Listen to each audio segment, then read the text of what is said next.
The Sahara Desert is like a Mad Max movie. Scorching heat, endless dunes, and an overall barren wasteland. A place where no one could live, right? Well, forget all you know about it, because 5,000 years ago, the Sahara was a lush paradise of grasslands, lakes, and rivers, and the home of a ghost civilization that vanished without a trace. Our tale begins in the 1930s, when a Hungarian explorer stumbled upon a cave in the middle of the Sahara. Inside, he found something bizarre: ancient rock paintings of people swimming in a lake, surrounded by giraffes, hippos, and crocodiles. At the time, everybody shrugged it off as some symbolic depiction of the afterlife, because, really, who would imagine a lake in the Sahara? Well, fast forward some 70 years later, when a group of archaeologists made a discovery that flipped the script. In a rock shelter in Libya, they unearthed 15 mummies, along with baskets, ceramic pots, and other everyday items.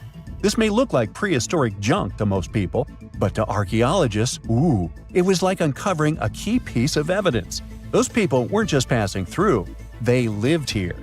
You see, those weren't just any mummies. They were some of the oldest naturally mummified humans ever found, dating back over 7,000 years. Take that, Egypt. Two of them still had readable DNA, preserved thanks to a rare natural mummification process, almost a miracle considering the Sahara's climate's ability to turn everything into, well, beef jerky. Scientists struggled to understand where those mummies came from for a while, because the mitochondrial DNA they recovered was not helpful at all. But thanks to scientific progress, they eventually managed to do a full genome analysis that revealed some weird secrets. Those people belonged to a human lineage that was completely unknown, and they lived isolated from the rest of humanity for thousands of years. For decades, researchers assumed that the place where they lived, the Green Sahara, was like a prehistoric highway, a lush corridor that humans and animals used to migrate between sub-Saharan Africa and the Mediterranean. But the mummies demolished that theory, like a hippo sitting on a sandcastle. Their DNA showed zero genetic mixing with sub-Saharan and Eurasian migrants, keeping their genes pure for 7,000 years. Their closest genetic relatives weren't their neighbors living right below the famous desert, but some ancient hunter-gatherers from Morocco, and even some guys that lived in the Czech Republic, when it wasn't even a country yet, 50,000 years ago. We're not out of the woods yet, because those mummies also carried some teeny-tiny traces of Neanderthal DNA, just 10% of the amount found in modern Eurasians. Now, if you paid attention in school, then you know that Neanderthals lived in Europe and Asia, and early humans only mixed with them after migrating out of Africa. But those Green Sahara folks never left Africa. So how did they get Neanderthal genes? The leading theory is that their ancestors mingled with Neanderthals in North Africa 50,000 years ago, before settling in the Sahara and cutting off contact with the outside world.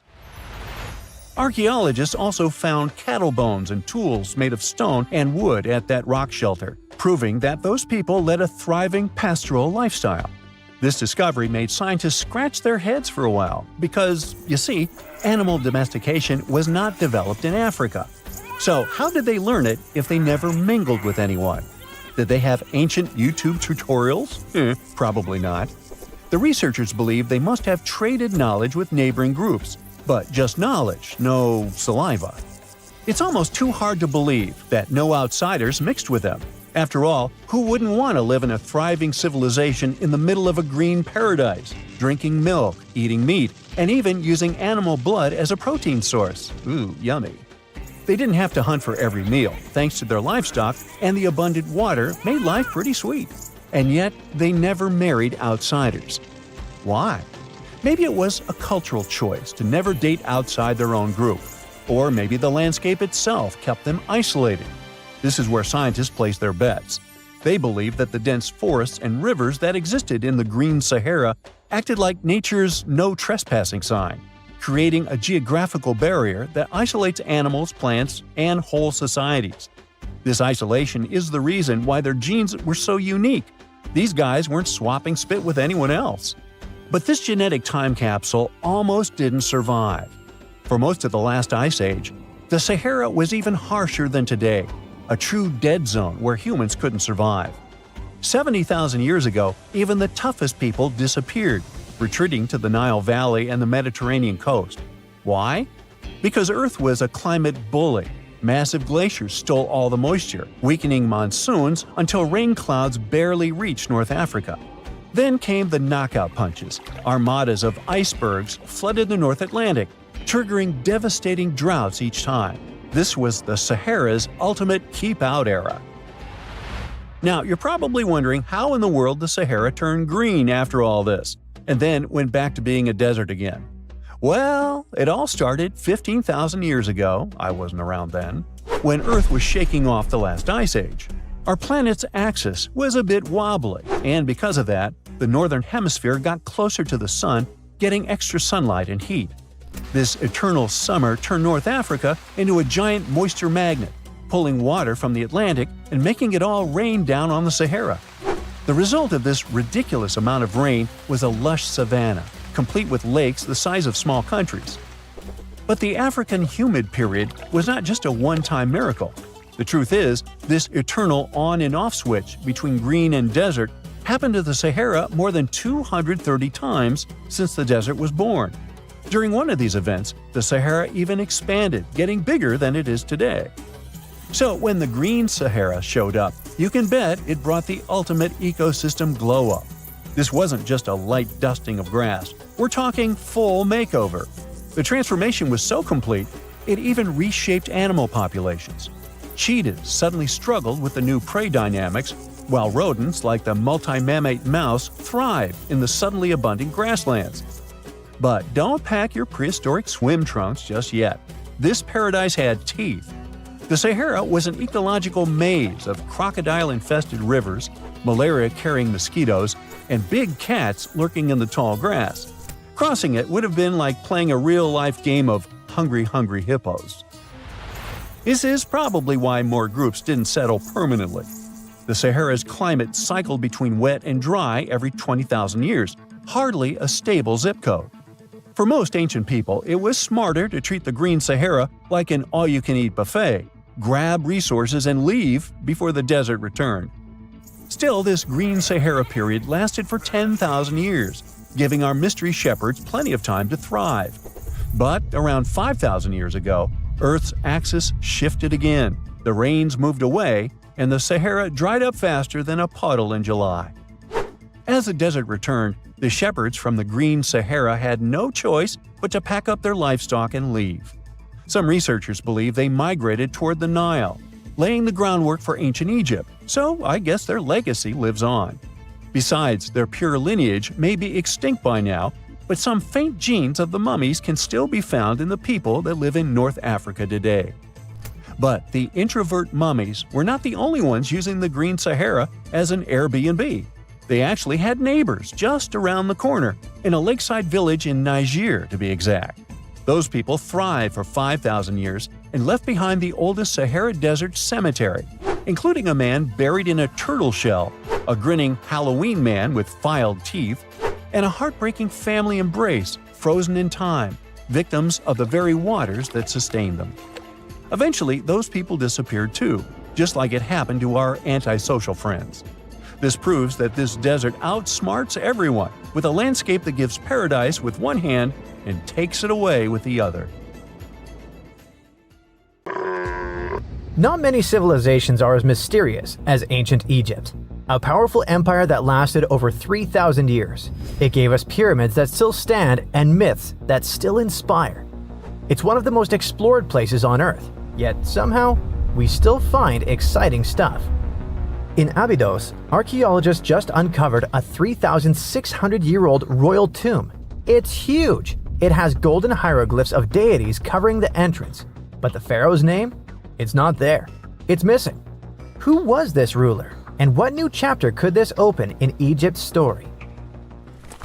If there's one place in Egypt where the line between life and demise feels thinner, it's Abydos.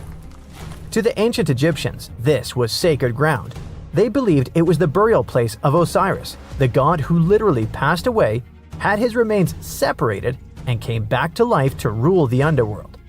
Because of that, Abydos became Egypt's spiritual gathering place.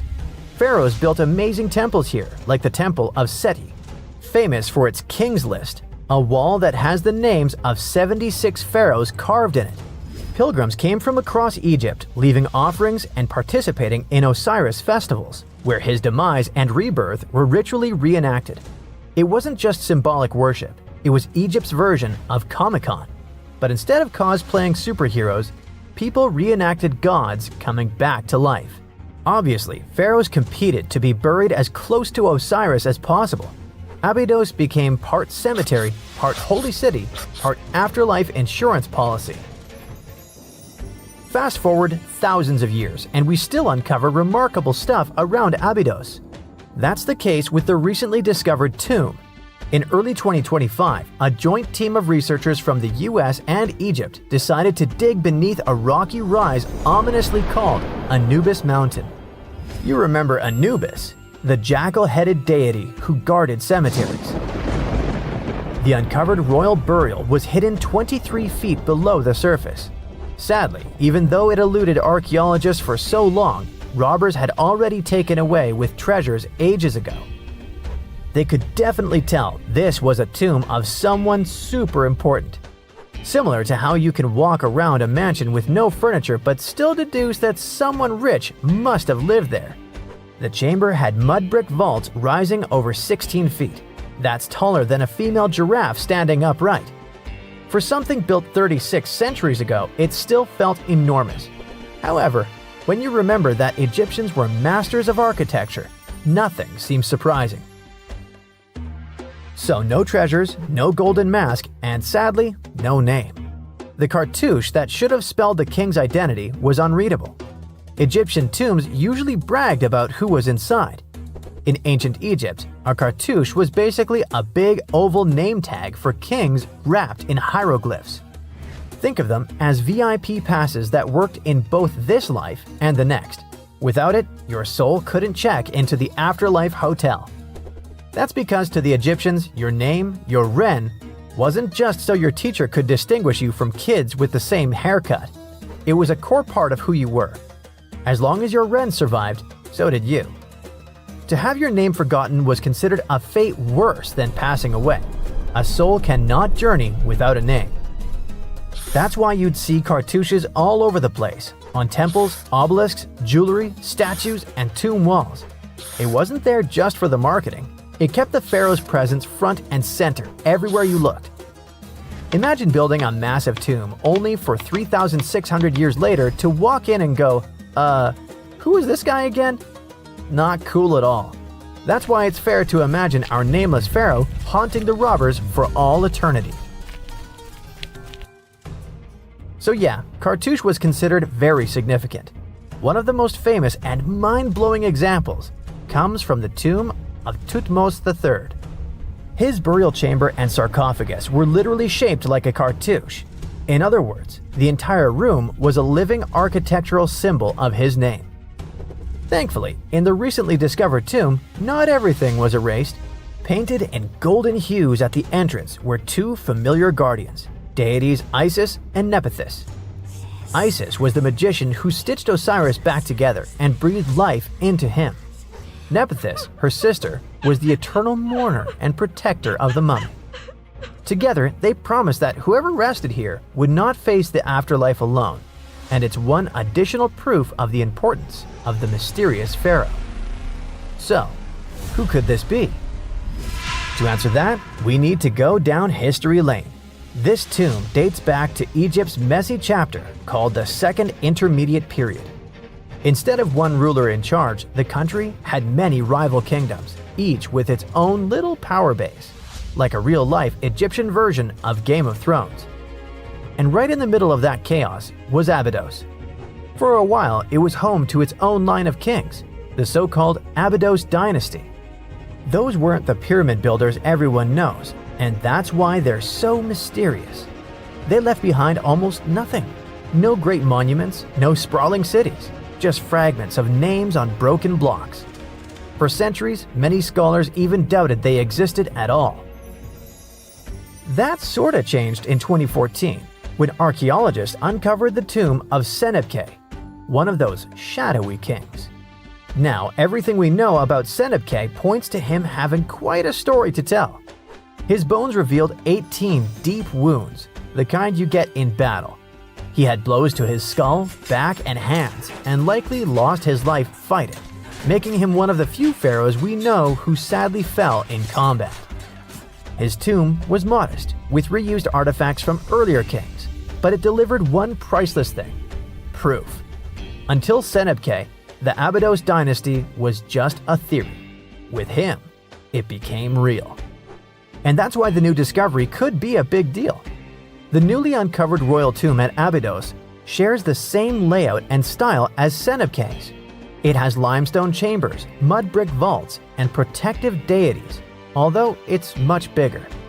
Which again raises the possibility that we're looking at an even earlier, more powerful ruler of Abydos. Whoever he was, he wanted to be remembered alongside the greats. Which is ironic, because it seems that history tried erasing him. Perhaps additional findings alongside his tomb could tell us more. Yes, there's more, and it's actually pretty cool. Not far from Abydos, in the village of Banawit, archaeologists uncovered a Roman-era pottery workshop. Yeah, you heard that right, a pottery factory close to a pharaoh's burial ground. The site had huge clay kilns, storage rooms, and even broken shards called ostraca. They were basically ancient sticky notes, except instead of shopping lists, those had receipts scratched onto them in Greek and Demotic Egyptian. Little records of everyday transactions, the kind of thing you'd never expect to find near a lost dynasty king. Honestly, the potters missed a chance.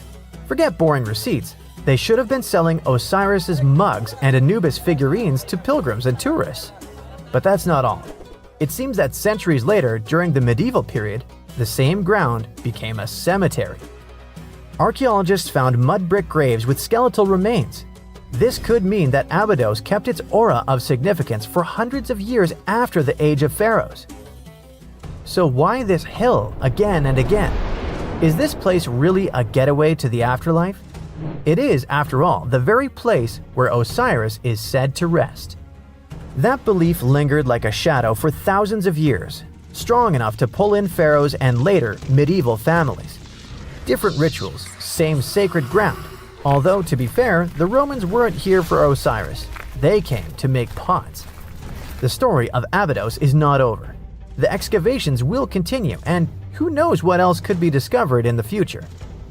Today, archaeologists are armed with tools that are basically X-ray glasses for the desert. Every scan could reveal a hidden chamber, or if we're lucky, finally give our nameless pharaoh his wren back to him.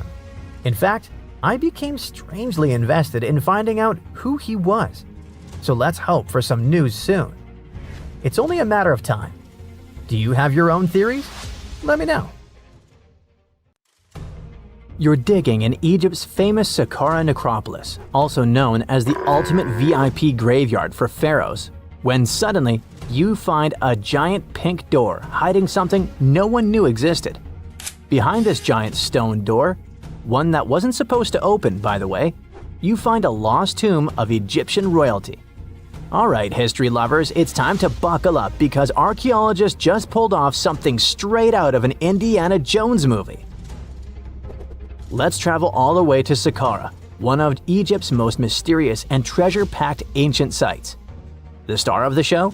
The prince you've probably never heard of, Prince Userefre, son of King Userkaf. No one important, just, the founder of Egypt's 5th dynasty. No big deal. But the way his tomb was discovered. It all started with a massive door, made of pink granite, no less. But this isn't just a regular stone slab. This thing is about 14 to 15 feet tall and 4 feet wide.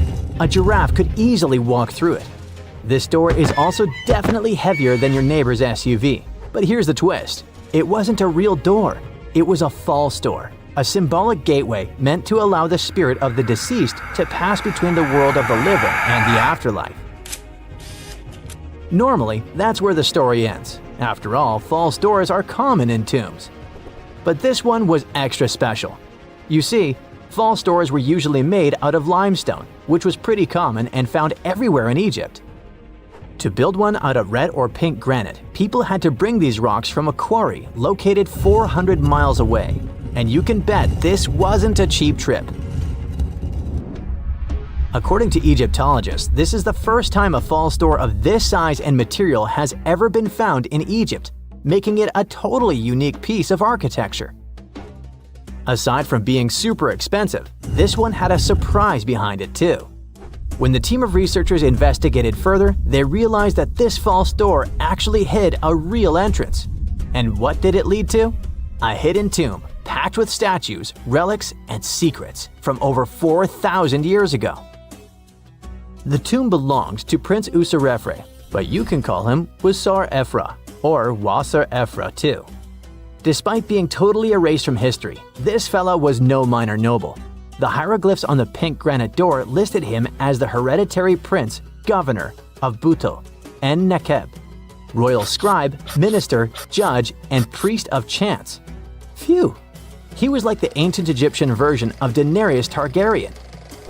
These inscriptions not only identify his political and religious roles, but also suggest he held significant power in Lower and Upper Egypt, bridging both regions through his titles. One title in particular, the Priest of Seker, links him to the deity of the necropolis, the one with the falcon head. This god was the patron of the living and god of the dead at the same time. So I guess the Forgotten Prince was sort of a big deal, considering that his tomb was placed in such a prestigious location within Saqqara. What's even more mysterious is that Prince Userefre doesn't appear in official king lists or royal family trees, which makes us wonder if he passed away before he could rule, or if his legacy was deliberately erased in one of ancient Egypt's classic political dramas. Some scholars now believe his erasure might be connected with shifting religious or political power struggles during the early 5th dynasty, especially as his father Usarkaf was reshaping Egypt's religious order. And speaking of his father, King Usarkaf was a total game changer. He wasn't just the founder of the 5th dynasty, he also kicked off a religious revolution by promoting the sun god Ra over older deities. That's right, Usarkaf built the very first sun temple at Abu Sir, setting off a dynasty-wide obsession with solar worship. After Usarkaf wrapped up his short but revolutionary reign, a whole lineup of pharaohs took the stage. Sahure, Neferirkare, Nusere-Ini, basically the boy band of the 5th dynasty. And these guys were all about two things: building pyramids and making money. They weren't just stacking stones, they were expanding Egypt's influence, opening up trade routes to far-off lands, and blinging out their temples like it was nobody's business. Back in the tomb, things got even cooler. There was a beautiful red granite offering table covered with inscriptions detailing ritual foods, like an eternal menu for the afterlife, because they believed the deceased could magically eat this food. Fun fact, it was the funerary priests and their families that actually ate the food. There were also pottery shards, amulets, and painted walls, but the real showstoppers were the statues. And this is exactly where things get weird, in a good way. The team found statues of King Djoser, the guy who built Egypt's first pyramid, his wife, and their 10 daughters, inside Prince Userefre's tomb. Hold up, Djoser lived a few centuries before Usarkaf, so what were his statues doing there? Turns out, scientists don't really know. These statues were built during the reign of King Djoser himself and probably belonged to that first ever built pyramid.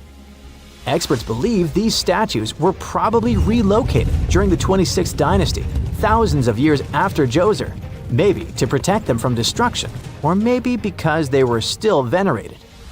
Basically, ancient Egyptians were hoarders, but classy ones. Scientists also know for a fact that some engravings and statues found there were made way later, which means that this tomb probably turned into a deposit for fancy stuff. Or maybe this was just really ancient interior decorating. Anyway, that wasn't all. There was another pink granite entrance on the eastern side of the tomb, with inscriptions linking back to King Neferirkare, another 5th dynasty pharaoh who also tried to build his own pyramid, but failed. And near this second entrance, archaeologists found something never seen before in Saqqara. A set of 13 pink granite statues, all sitting in a row on a high-backed bench, like they were waiting at the DMV of the afterlife. Some had elevated heads, probably representing the prince's wives, while others were missing their heads entirely. One black granite statue was found upside down. Maybe it had taken a tumble sometime during the tomb's long, quiet centuries underground. According to archaeologists, the positioning and head shapes suggest that these statues followed a strict social hierarchy, with the central figures likely representing higher status individuals, while the headless ones might indicate unfinished work or later vandalism. And speaking of black granite statues, another one was found standing proudly inside the tomb. Based on its design and inscriptions, it looks like it was placed there during the 26th dynasty, the same time those Djoser statues were probably moved in. This suggests the tomb didn't just sit abandoned, it was reused, adapted, and maybe even honored by later generations. And by the way, black granite was associated with Osiris, the god of the underworld, during the late period, which means that this statue's presence is a clue that the tomb was a ritual space long after the prince's death. All of this, giant granite doors, surprise statues, reused tombs, adds up to a truly thrilling find. Prince Userefre may not be a household name yet, but his tomb is now one of the most fascinating ever found in Saqqara. It tells a story not just of the Old Kingdom, but of how ancient Egyptians kept connecting to their past, even thousands of years later. So, what does it all mean? Why hide a tomb behind a fake door? Why pack it with statues from different eras? And who exactly was Prince Userefre? These are the kinds of mysteries that keep archaeologists digging and keep the rest of us fascinated. In the end, this discovery isn't just about one tomb, it's about how much is still waiting beneath the sands of Egypt.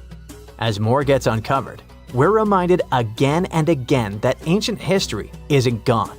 It's just sleeping behind massive pink granite doors.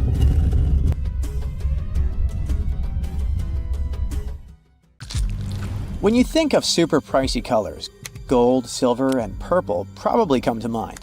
But back in Pompeii, blue was the real showstopper. Known as Egyptian blue and later renamed Pompeian blue, this color was total luxury, glamorously coating walls in ancient Egypt as far back as 2500 BCE. And in Pompeii, the demand was so high that blue could cost more than even the ridiculously expensive purple. Finding a blue artifact from Pompeii is not easy, let alone a whole room. But in May 2024, archaeologists finally uncovered a completely blue room filled with murals, featuring female figures and symbols of the four seasons. Oh wow, this is the blue room? This gem was actually discovered ages ago during the Bourbon era, but it took until recently to finish a full excavation. The blue room isn't huge, about 86 square feet, but don't forget that vibrant blue is rare for Pompeian frescoes, usually saved for the fanciest spots. Experts think this room may have been a sanctuary for rituals or sacred stuff. Among the finds were bronze jugs, lamps, and 15 hefty amphorae. Amphorae were the Tupperware of ancient Rome, perfect for transporting liquids like olive oil, beverages, or garum, an infamous fermented fish sauce that Romans couldn't get enough of. Their tapered design meant they had to either stand on a rack or be buried in the ground, but that shape made shipping them really efficient. Also, the archaeologists found there were building materials for renovations and a ridiculous number of empty oyster shells. While you might think this room hosted some fancy shindigs with oysters and gallons of beverages in those amphoras, in reality, the shells weren't even leftovers from a posh dinner party. Instead, experts believe they were ground up to mix with plaster and mortar. The next find was unearthed around 2 decades ago, but the scientists only realized it in 2024. They had dug up the oldest cheese ever, clocking in at a whopping 3,600 years. The previous record holder was only 3,200 years old. found in an Egyptian tomb of some big shot named Tookmes. When they discovered that younger cheese, they found broken jars with this solid, whitish mass inside. It took some serious sleuthing to confirm it was cheese and not some ancient science experiment gone wrong. But let's go back to this 3,600-year-old cheese. It wasn't just sitting around like any old lump. It was actually a fashion statement. It was found in the tomb with the mummy of a young woman from northwestern China. She had the cheese hanging around her neck like some sort of dairy bling. Now let's talk taste. When experts were asked if they'd try the cheese, their answer was a swift no way. So basically, nobody's diving in to find out if it's pungent or not. But thanks to some fancy tech, they can analyze flavors. But even if they had dared to try, I bet it's nothing to write home about since it's as hard as rock now. Scientists figured out this cheese was likely kefir cheese, made from fermenting milk with kefir grains and had both goat and cow milk in it. Funny enough, the ladies whose tomb it was found in belonged to the Xiaohe people, who were probably lactose intolerant. But don't fret. Despite their limited plant options, they could still enjoy cheese since this kefir delicacy had surprisingly low lactose levels. Remember when everything felt brighter? The grass greener, people friendlier, and trees looking regal? Okay, maybe I'm exaggerating about the grass and the folks, but not the trees. In 2024, some ancient plant fossils from New Brunswick, Canada, are making waves. They uncovered Sanfordiaculus densifolia, a tree over 350 million years old. It sported a trunk, flaunting over 250 massive leaves, some up to 5 feet long. Instead of a classic crown, it had a bottle brush appearance on a slim trunk just 6.3 inches wide. It's like this tree went to the gym and skipped leg day for leaf gains. Typically, ancient trees are depicted as basic trunks, but this one is a real standout. It's somewhat similar to today's ferns and palms, though palms came later. These fossils are well preserved, buried in an ancient fault lake after an earthquake. While many might just think, cool tree, scientists are excited. This discovery helps them piece together our planet's evolution over millions of years. I get it, those blue rooms, ancient cheese, and trees aren't exactly inspiring much hope for the future. But I've got something that might just change the game. In 2024, scientists discovered a new theoretically habitable planet called Gliese 12b. It's a bit smaller than Earth, but bigger than Venus, and is orbiting a mellow red dwarf star about 40 light-years away in the Pisces constellation. This star is just 27% the size of our Sun, and 60% as hot, which puts Gliese 12b in the Goldilocks zone, where liquid water could actually exist, even with its speedy 12.8-day orbit. If it's got no atmosphere, the surface temperature is about 107 degrees Fahrenheit, so if you're used to Arizona summers, you'll be just fine. The only problem is that Gliese 12b is 12 parsecs away, and sec here doesn't mean a quick second. With our fastest spacecraft, a trip would take around 225,000 years. To put it in perspective, if we imagine a regular human lifespan of 100 years, which is already slightly exaggerated, it will take about 2,250 generations to get there. Still, it's nice to know we have Gliese 12b on deck in case things go south here on Earth. And even if we never actually get there, studying it with the James Webb Space Telescope might help unravel the mystery of why Earth stayed livable while Venus didn't. Archaeologists in Egypt have made an exciting discovery. They found the upper half of a huge statue of Ramses II. This 12.5-foot limestone piece was uncovered in Hermopolis, now Ashmunain, and it lines up perfectly with the lower part found in 1930.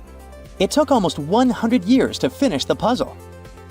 The statue shows Ramses seated, wearing a crown and a headdress with a cobra, symbolizing his rule over both Upper and Lower Egypt. The back of the statue is covered in hieroglyphs, listing the king's numerous titles, highlighting his status as one of ancient Egypt's most powerful pharaohs. Combining the upper and lower pieces would create a statue nearly 23 feet tall. You probably know the Statue of Liberty was a French gift, but did you know that the famous Venetian lions were actually made in China and not Italy?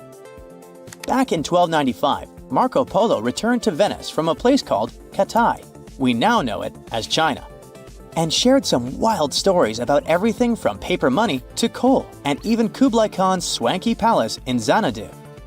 While some people back then rolled their eyes at his tales, modern scholars are still raising their eyebrows a bit. Despite the skepticism, Polo is a key figure connecting Europe to ancient China. Now, some recent research suggests Venice and China were already well connected before Polo's trip. A prime example? The Bronze Lion of Venice in St. Mark's Square.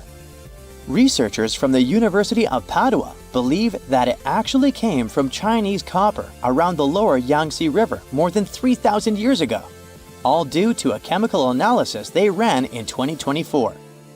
The winged lion became Venice's symbol between 1261 and 1264, probably even before Polo's adventures. Experts point out its resemblance to the Tang Dynasty tomb guardians, which hint it might have had a makeover on its way to Venice. 2024 is not only the year of scientific discoveries, but also the treasure hunt year. A 2-foot-tall bronze statue of the Greek deity Diana, once a fixture on the Titanic's fireplace mantle, was discovered during a recent underwater expedition. Discovering this statue was like finding a needle in a haystack, except the haystack is 2.5 miles deep in the ocean. It's just one of the many art pieces maritime archaeologists have been looking for among the Titanic's wreckage. It was more than just a luxury liner. It was filled with art treasures, from a 1912 Renault to this stunning statue inspired by a piece at the Louvre. Well, this eerie Lake Huron discovery may be that it possibly contains the remnants of an entire civilization. Whoa, wait, sounds like Atlantis, right? Well, not exactly. But if there really had been an ancient underwater civilization here, it must have been a pretty advanced one. Around 10,000 years ago, 2 sharp glassy flakes broke off a stone tool and landed on the ground unnoticed. They stayed buried there for thousands of years, until 2013. Then scientists pulled up a small chunk of mud, about the size of a milk carton, from the bottom of Lake Huron, 100 feet underwater. Inside the mud, they found those same 2 flakes made of obsidian, a shiny black volcanic glass that forms when lava cools quickly. After careful testing, they realized these flakes came from Central Oregon, which is quite a distance, about 2,500 miles away. They found this prehistoric Great Lakes site on the Alpena Amberley Ridge, an underwater landform that once connected what's now Michigan and Ontario. Back then, it was dry land. Early humans used it to build traps for animals like caribou as the Ice Age faded and the Great Lakes began to form. Now, obsidian was the high-tech material of ancient times. It's super sharp and perfect for making tools. If you study the flakes carefully, it's obvious that humans made them. You can see where they struck them and the feathered edges that come from being carefully chipped. That means people were not only crafting tools here, but they also had access to obsidian that came from incredibly far away. It was likely possible through a huge trade network that spanned across the continent. For over 100 years, people have guessed that ancient societies might have existed beneath the Great Lakes, but no one had proof. That's why work on this submerged archaeological site is so important. A team of researchers has been trying to learn more about the 10,000-year-old ruins and the civilization that left them behind for over a decade now. Lake Huron's icy water acted like a time capsule that helped preserve things for thousands of years.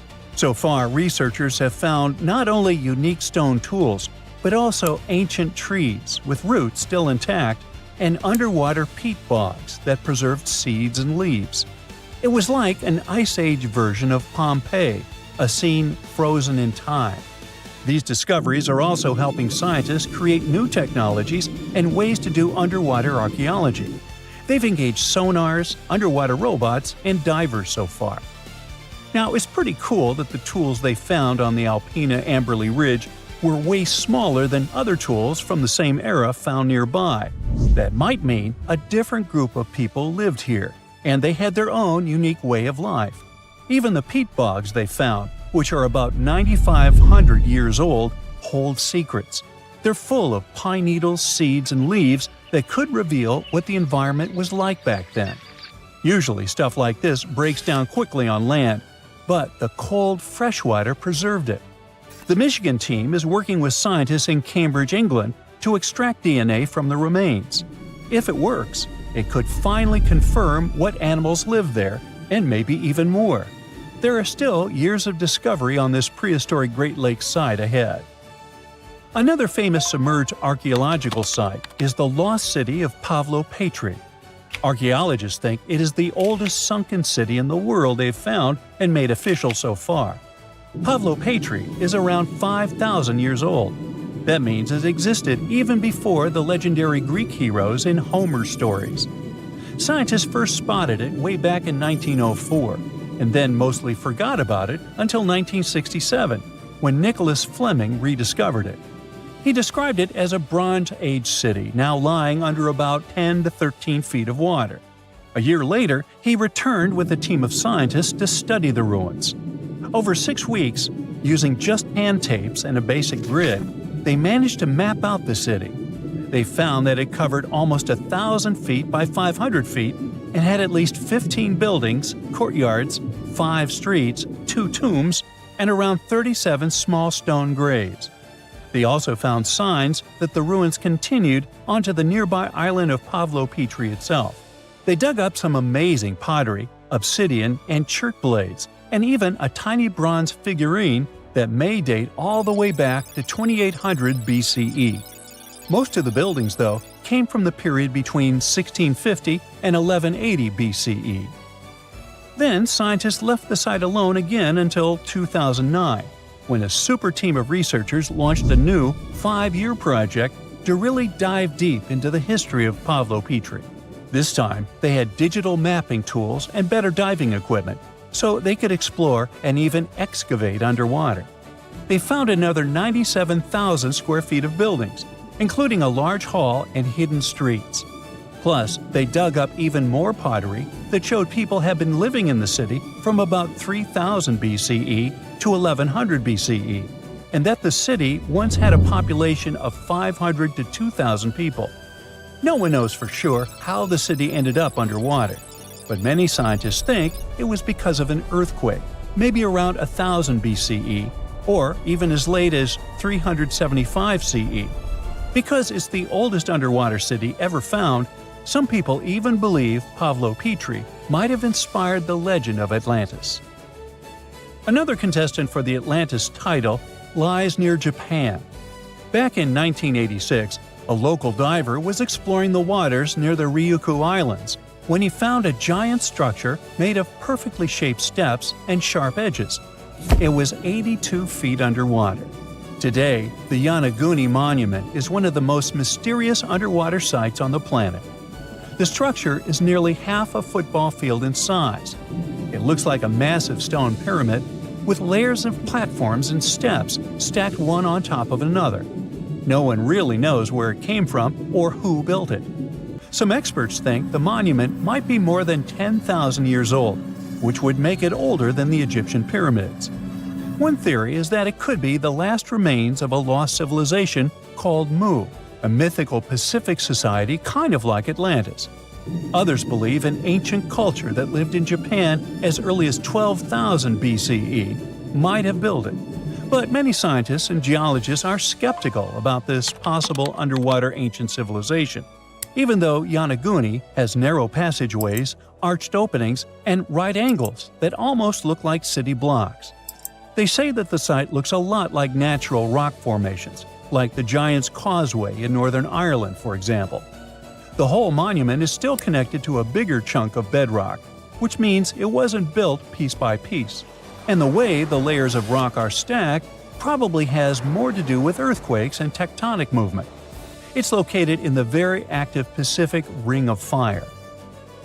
One marine geologist kept going back down there and every time he found something new. He says he spotted tool marks in the rock, symbols carved into stone faces, and even rock formations shaped like animals. He believes these carvings point to a culture that came from mainland Asia. He said he had identified 10 different structures off Yonaguni, including a ruined castle, a triumphal arch, 5 temples, and even a huge museum. These buildings seem to be connected by roads and channels, and some parts are surrounded by what could be giant stone walls. The explorer believes the city is at least 5,000 years old, based on stalactites found in underwater caves nearby, which would have only formed after the caves flooded. His supporters say they have never seen an earthquake create shapes like this, above or below water. But skeptics blame it all on erosion and insist that whirling underwater currents and sea creatures left holes in the rock. Now, if you want to form your own opinion about it, the spot is open for visitors, and it's definitely a super fun diving experience. Welcome to one of the most mysterious and unexplored places on Earth. But what's so special about that? It's just some icy peaks and the endless snowy expanse of Antarctica. Yeah, that's right. But there's still a planetary scale mystery here. No matter how hard you try, you won't see a hidden mountain range, giant, unexplored land where no human has ever set foot. And it lies under another layer of mountains.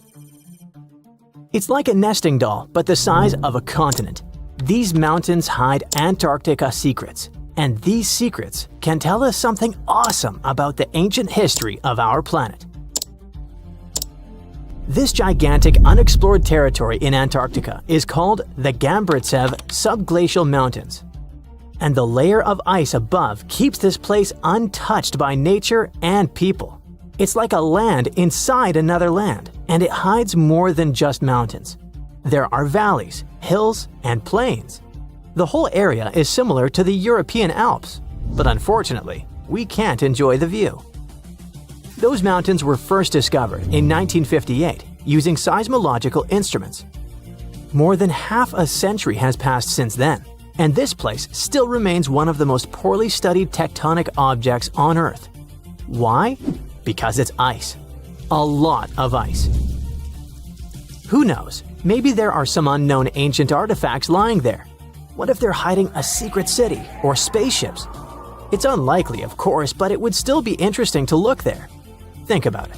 Hundreds or even thousands of miles of land that have remained unchanged for hundreds of millions of years. Even if no new species of animals or remains of an ancient civilization are there, this place still has a history. The history of the formation of continents on our planet. And scientists have already figured out some of this story. The mountains buried in Antarctica were originally like ordinary mountains, but as a result of a planetary scale event, they just… Wait a minute. Have you ever wondered how mountain ranges are formed? We see them in real life, in movies, in photos on the internet. We climb them. But how did they appear? Mountains have not always existed on the planet in this form. They appeared as a result of a large-scale collision of tectonic plates.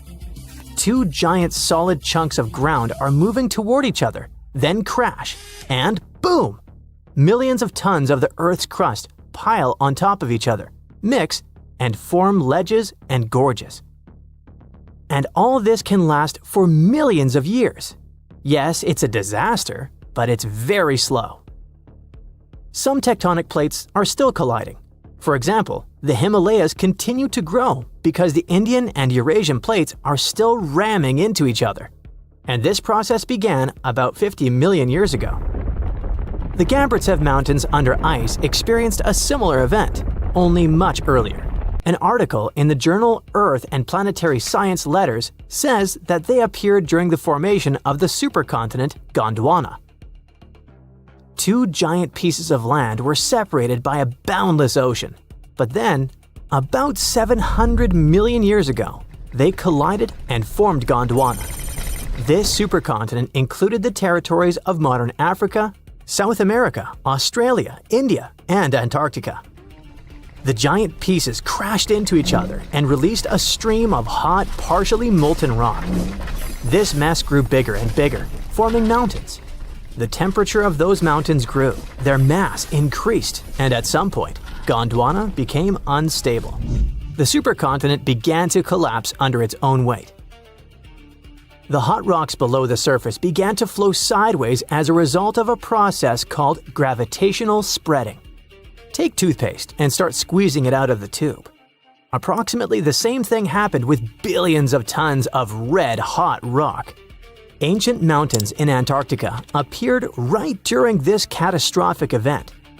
You've just watched a visual simulation of global events that took place hundreds of millions of years ago. It looks cool, but how did scientists figure it out? How did they see this planetary-scale destruction? If the Gambritsev Mountains under ice is one of the most unexplored places in the world, then how could people find out its origin? The answer is simple. Tiny particles of rock have told us about the changing landscape of the planet. These are zircons, but scientists also call them time capsules. This mineral is very handy and resistant to mechanical and chemical influences. It's difficult to crush, it doesn't get affected by erosion, and it doesn't dissolve in water. And there's uranium inside it. This chemical element shows scientists the age of the rock. The fact is that uranium always decays into lead at the same rate. Scientists look at the ratio of uranium and lead and determine the age of minerals with great accuracy. Okay, this sounds a bit complicated. Here's a simple example. Imagine that each mountain belt is a clock that starts ticking at the moment of its formation. That is, after the collision of tectonic plates. After the rock forms, uranium begins its slow decay. The more time passes, the more uranium turns into lead. The rate of this decay is always the same. This decay can last for billions of years. The less uranium is in zircons and the more lead, the older the rock is. And this is how it happens in practice. Geologists take several rock samples. In a lab, they crush it to extract crystalline zircons. Geologists then dissolve the particles in acid to separate uranium from lead. Then they use a special device, a mass spectrometer that accelerates atoms and sorts them by mass. This is a rather complicated process, but the bottom line is that this device shows scientists the amount of uranium and lead. They look at the ratios of these two elements and calculate the age of the rock. Geologists took zircons from sandstones near the Gambritsev Mountains, studied those particles, looked at the level of uranium, and calculated the chronology of mountain formation. Then they compared the data obtained with the history of our planet and realized that the mountains buried in Antarctica appeared during the formation of the supercontinent Gondwana. But how did they find out that the supercontinent included Australia, India, and Africa? Zirconia from those Antarctic rocks turned out to be very similar to zirconium from those countries. That is, a long time ago, these three continents were together. So, the Gambritsev Mountains began to grow about 650 million years ago. About 580 million years ago, they reached the height of the Himalayas, and 80 million years later, they experienced the melting of the Earth's crust.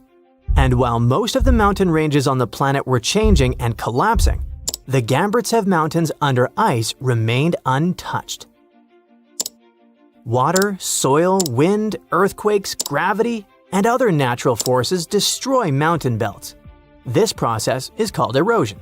But mountains buried in Antarctica haven't experienced anything like this. The cold temperature and the ice sheet around them kept this range unchanged. It's one of the best preserved ancient mountain belts on the planet. Okay, but why do we need to explore these mountains? What difference does it make that the supercontinent Gondwana collapsed in the past? It's possible that plants, frozen bodies of insects, or ancient bacteria have remained preserved under thick layers of ice. What about ancient animals? Many species could have lived on Gondwana. Studying ancient mountains in Antarctica can show us what the planet looked like about 500 million years ago. When Antarctica was a green continent, what lived on it? What happened to this life? Is it possible to revive those ancient creatures after so many years? If scientists were able to calculate the date of the supercontinent's appearance using tiny particles, then imagine what they could find after examining this hidden mountain range. It all sounds very interesting, but there's one problem. To take a small piece of this unknown world, you need to drill through a lot of ice. You need to deliver heavy equipment to one of the most inaccessible continents in the world, build stations, obtain an energy source, and conduct large-scale research. It sounds incredibly expensive, so this hidden territory will probably remain a mystery for a long time. Let's just hope that some billionaire will want to find out Antarctica's secrets and arrange a large-scale expedition there. Ever since Plato wrote about the allegory of Atlantis, humanity has been fascinated with the possibility of the discovery of a thriving underwater civilization. Fancy joining me on a trip to a few historic underwater sites? Let's see what we can find out about ancient civilizations. The first one on our list is what is being called the underwater Stonehenge. Scientists have recently discovered a mysterious pile of cairns that stretch for miles under the shimmering waters of Lake Constance at the borders of Switzerland, Germany, and Austria. Archaeologists began to explore the site back in 2015, and they haven't been able to understand yet what it was actually used for. What they do know is that there is a 12-mile line of 170 human-made stone cairns under Lake Constance. Scientists say this was most likely the result of a combined work of several villages. The cairn site was probably used for some collective purpose. The formations are huge. Some of them are several dozen feet wide. The most amazing discovery so far is that the site dates back to around 5,500 years ago. Now, what were we humans doing back then? We were living in the prime years of the so-called Stone Age. We were beginning to make artifacts from stone and use them to hunt and eat. Can you imagine what a knife and fork might have looked like back in those days? It's no coincidence that scientists call this site the underwater Stonehenge, though. Both sites are believed to have been built around the same period of time. You see, Stonehenge dates back to around 3100 BCE. Both sites carry the distinct characteristic of stone monuments built in a circle. Not to mention the fact that scientists also haven't figured out why on Earth our early ancestors would feel the need to build a monument such as Stonehenge. Well, the mystery of Lake Constance hasn't been solved yet. Who were the Neolithic people from this area? And for what purpose did they go through such an amount of work and effort to build this huge stone site? Next, we're taking you on a tour of the Ryukyu Islands just off the coast of Japan. You're diving deep down to an archaeological site. But I should warn you, the waters of the Pacific Ocean are far from smooth. It doesn't take long before you see a huge structure, thanks to the sunlight shining down on the seabed. At first, it looks like Machu Picchu's ruins located across the globe in Peru. As you approach the site, you slowly figure out its forms. A pyramid-shaped structure, arches, staircases. It's something that could have easily been a palace or a castle. Could this be a sign of human activity? What you've just seen is known today as the Yonaguni Monument. It also goes by the name of Japan's Atlantis. The entire monument is about the size of 5 soccer fields and the height of a 5-story building. Its most surprising feature is its expanse of terraces. Explorers and scientists believe that Yonaguni might be 10,000 years old. But whether it's a human-made structure or a natural formation is still under debate. For Japan's top marine geologist, Professor Masaki Kimura, Yonaguni is the heritage of a lost civilization. Kimura has dived to the bottom of the ocean to explore the ruins over 100 times over the past 10 years. According to him, there are clear signs of human activity down there. On the monument's surface, there is a triangle-shaped concave that is a historical symbol of water fountains in the region. There's also a giant turtle carved on the eastern side of the structure. And, according to Kimura, turtles have an important cultural meaning. Several pieces of stone tools have been recovered from the site. Their estimated age is around 10,000 years. However, not all scientists support this theory. For many, Yonaguni is the result of thousands of years of erosion. The fact that the monument is composed of one massive rock leads them to believe it's not human-made.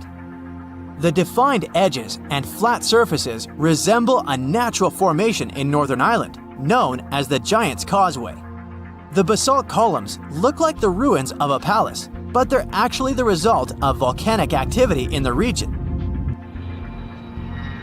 Now, you're flying to the coast of Greece, 4 hours away from Athens. More specifically, you're in the Peloponnese Peninsula.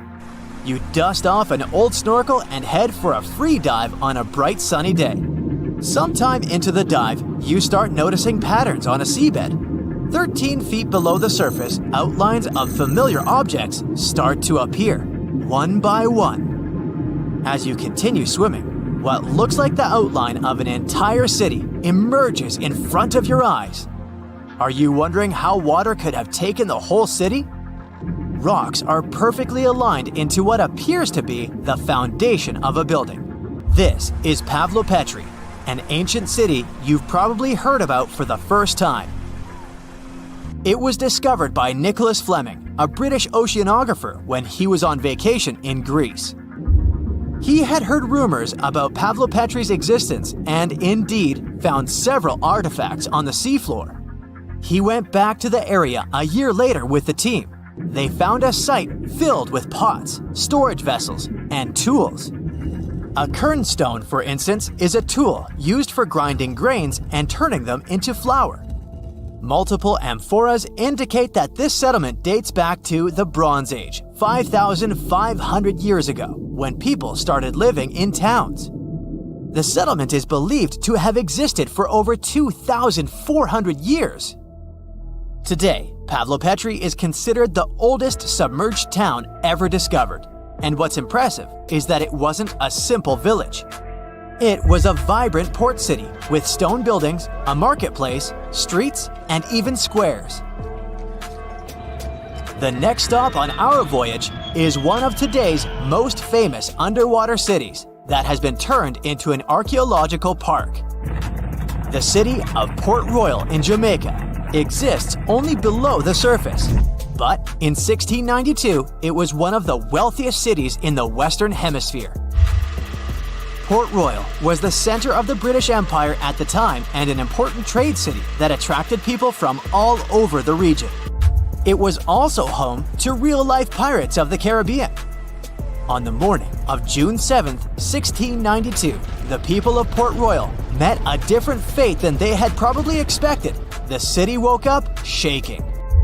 People were thrown out of their beds by the power of a massive earthquake, ranking 7.5 on a Richter scale. One survivor said he had seen Earth opening up and swallowing the whole town. What he said could be true, as the city was mainly built on sand. The ground swallowed buildings, roads, you name it. Geysers erupted, and finally, waves as big as 10-story buildings hit the city. About 33 acres of the city disappeared under the water. Amazingly, most of its 17th century remains are still in good condition under 40 feet of water. Archaeologists have found taverns, storage rooms, kitchens, and recreational buildings used for diverse purposes. You can also see a grand lion statue, a submerged bridge, and many picturesque arches. Of course, I saved the best for last: India. Just off its coast lies another sunken marvel. A site known as the Lost City of Cambay is located in the Gulf with a similar name. It remained undiscovered until 2001, when the National Institute of Ocean Technology made a routine water assessment. With the help of sonar technology, which sends a wave sound to the bottom of the sea, they found something far beneath the surface. Images showed well-defined geometric shapes spread along a 5-mile stretch. The remains date to more than 9,500 years ago, meaning this civilization was lost at around the end of the Ice Age. Debris recovered from the site included construction material, pottery, beads, sculptures, and even bones. Scientists argue whether these artifacts are indeed from the site, but if they truly are, then the lost city of Cambay might be the oldest civilization in the world. It was 1905. A 13-year-old boy named Ben Sands grabs his lantern and slips into the Craighead Caverns in Sweetwater, Tennessee, a place he already knew like the back of his hand. But that day felt different. He was in the mood for a little more adventure, so he left the main trail behind and went deeper into the shadows. That's when our brave teen decided to squeeze into a narrow, muddy tunnel, barely as wide as a bicycle tire. He crawled for what felt like forever. Then, after about 40 feet, he finally popped out the other side and couldn't believe what was happening. He had water up to his knees. Yep, he was standing in the middle of a massive underground lake. The chamber was so huge, the light from his lantern barely reached the walls. Then, he had a great idea. He started tossing mud balls into the darkness as far as he could, just to test the ground ahead. All he heard in return was splash, splash, splash. It was all water. What Ben had discovered would later be named the Lost Sea, which is considered America's largest underground lake. It's also the second largest non-glacial subterranean lake in the world. The only one bigger is Dragon's Breath Cave, hidden on private land in Namibia. The underground lake in Craighead Caverns is so massive and mysterious, we haven't fully explored it. Thanks to top-notch equipment, divers have discovered more than 13 acres of water-filled rooms beneath the surface. But the visible part of the Lost Sea stretches only about 4 acres. One time, a brave diver entered one of the submerged chambers with a sonar device in hand. This kind of equipment works by sending out sound pulses underwater. When those sound waves hit something, they bounce back. Then, the device measures how long it takes for the echo to return and calculates how far away the object is. So, he was confident he could map the whole thing using sonar. But he also played it safe. He hugged the wall the entire time, the only way to make sure he'd find his way back. As he took surroundings in every direction, the results came back the same. Nothing but more water. To this day, no one has found the end of the lake, but they're not done yet. Each expedition reveals new chambers, new tunnels, and new mysteries. The funny part is, Craighead Caverns was already a well-known spot long before Ben stumbled across the long sea.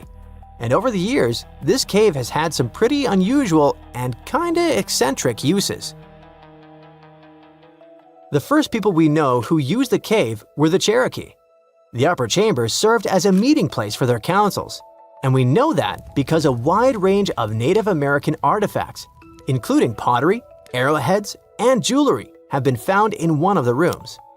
Then, between 1939 and 1940, the cavern was turned into a mushroom farm. A few years later, in 1947, someone decided to build a wooden floor right inside the cave. That's when the underground nightclub known as the Cavern Tavern was born. And here's another fun fact. One of the cave's earliest visitors wasn't a person at all. It was a giant jaguar. It made its way deep into the cave about 20,000 years ago and apparently got lost in the darkness.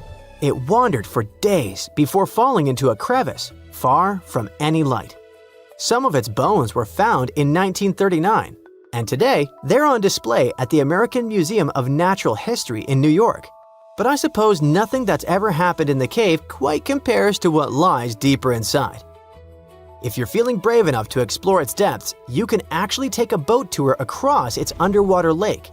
That's right, there are excursion boats inside the cave, all powered by electric motors. It is probably a dark, cold, and strangely peaceful journey. And just below the boat, you will see some big rainbow trout swimming around. They weren't always there. People actually brought them in and released them into the underground lake.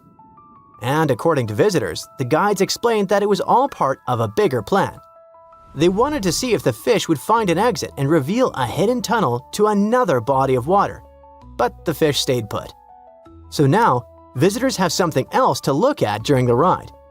And since there's no natural food in the cave, the trout have to be fed by hand every single day. Guides also mentioned that one of the most fascinating features of the caverns isn't the lake or the trout. It's a crystalline structure known as anthodites, also called cave flowers. These are fragile, spiky clusters, and they are rare. Really rare. Now, here is a question. If Ben Sands discovered a lost sea out of nowhere, does that mean we could still find something similar? Well, yes. There are probably still many underground bodies of water hidden around the world. In 2016, for example, a massive reservoir of water was discovered deep beneath the Uturuncu volcano located in the Andes. But it's not like a calm, friendly lake. The water is dissolved into partially molten rock, so it's stunningly hot. We're talking about a temperature close to 1,830 degrees Fahrenheit. Then, in 2021, scientists found a huge thermal lake inside a cave in southern Albania. And in 2024, they returned to the same spot with more advanced measurement equipment. They found that the lake measures 454 feet long and 138 feet wide. That pretty much confirmed it is the biggest hidden lake of its kind we know about. Also, in 2024, a group of workers from a travel agency was exploring Tung Cave in Vietnam when they suddenly came across a mysterious lake, hidden way down in a part of the cave that hardly anyone ever sees. Its water reflects a transparent emerald or greenish color, making it look unbelievably beautiful. This spot will probably be open to tourism very soon. Alright, finding hidden lakes inside caves or beneath volcanoes is one thing, but finding a hidden ocean inside the earth, that is a whole different story. And believe it or not, it actually happened not long ago. But you can't swim in its waters, for two big reasons. First, it's hidden about 400 miles underground. And second, the water isn't in liquid form like a normal sea. Instead, it's trapped inside solid rocks. Sounds strange, but let me explain. Back in 2014, researchers found deep pockets of magma located around 400 miles beneath North America. And that's a pretty strong sign there's water down there. But how? Down there, scientists discovered a mineral called ringwoodite, which only forms under extremely high pressure, the kind you would find deep within the Earth's mantle. And inside the structure of ringwoodite, they found water, not in puddles or pools, but trapped inside the mineral itself. Ringwoodite acts like a sponge, holding water within its crystal structure. And when scientists ran the numbers, they realized something staggering. The amount of water trapped in this mineral could be 3 times greater than all the oceans on Earth combined. And that is huge. Not just in size, but the actual discovery is huge, because it might confirm a theory that's been around for decades. That a massive reservoir of water exists deep beneath Earth's crust. Geologists believe this deep reservoir plays a key role in Earth's water cycle. It might be responsible for volcanic activity, the movement of tectonic plates, and even how water first appeared on the planet's surface. Instead of arriving on comets or asteroids, Earth's water might have always been here, slowly seeping out over billions of years from deep underground. The lost city of Atlantis may have actually been found. No, really. 2 researchers were working in the waters off the coast of Cuba when they discovered the ruins of what looked like an ancient submerged city. That happened about 20 years ago, and yet no one really talks about it today. It's like the authorities just took the research, locked it away in some top-secret room, and decided no one else should know about it. But why? Well, I'm going to tell you. Back in 2001, Paulina Zalitsky, a marine engineer, and her husband, Paul Weinswig, were hired to explore the waters off Cuba's western coast. They had 2 main objectives: to search for old shipwrecks, possibly hiding treasures like gold and jewels, and to locate valuable oil and natural gas deposits deep underwater. They were using a sonar. Basically, this equipment is like a sound-based radar. It sends out sound waves underwater, and when those waves hit something, like a sunken ship, they bounce back. The system can figure out where and how far the object is just by listening to the echo. So, the couple was scanning the seafloor with this equipment more than 2,000 feet below the surface. And then, out of nowhere, they found something way more interesting than gold or oil. They found stones. Not just any stones. I'm talking huge, perfectly arranged stones. Kind of like a mini version of the pyramid at Chichen Itza. Or even better, like a bunch of tiny submerged Chichen Itzas. Yep, they saw that. Or at least, they think they did. The thing is, sonar doesn't work like a camera. It definitely doesn't record video or take actual pictures underwater. What it does do is create images using sound. And those images are usually just outlines or shapes, kind of like a blurry black and white sketch. It shows you where things are, but not exactly what they look like. And that's exactly what happened back then. The equipment started producing images of these perfectly organized stone structures, and it really looked like some kind of urban development. I mean, the site was just too organized, too symmetrical to be just random rocks. But it sounded too good to be true. I mean, this discovery could totally change everything we know about ancient civilizations on the American continent. So the scientists decided it would be too irresponsible to announce anything without finding more evidence first.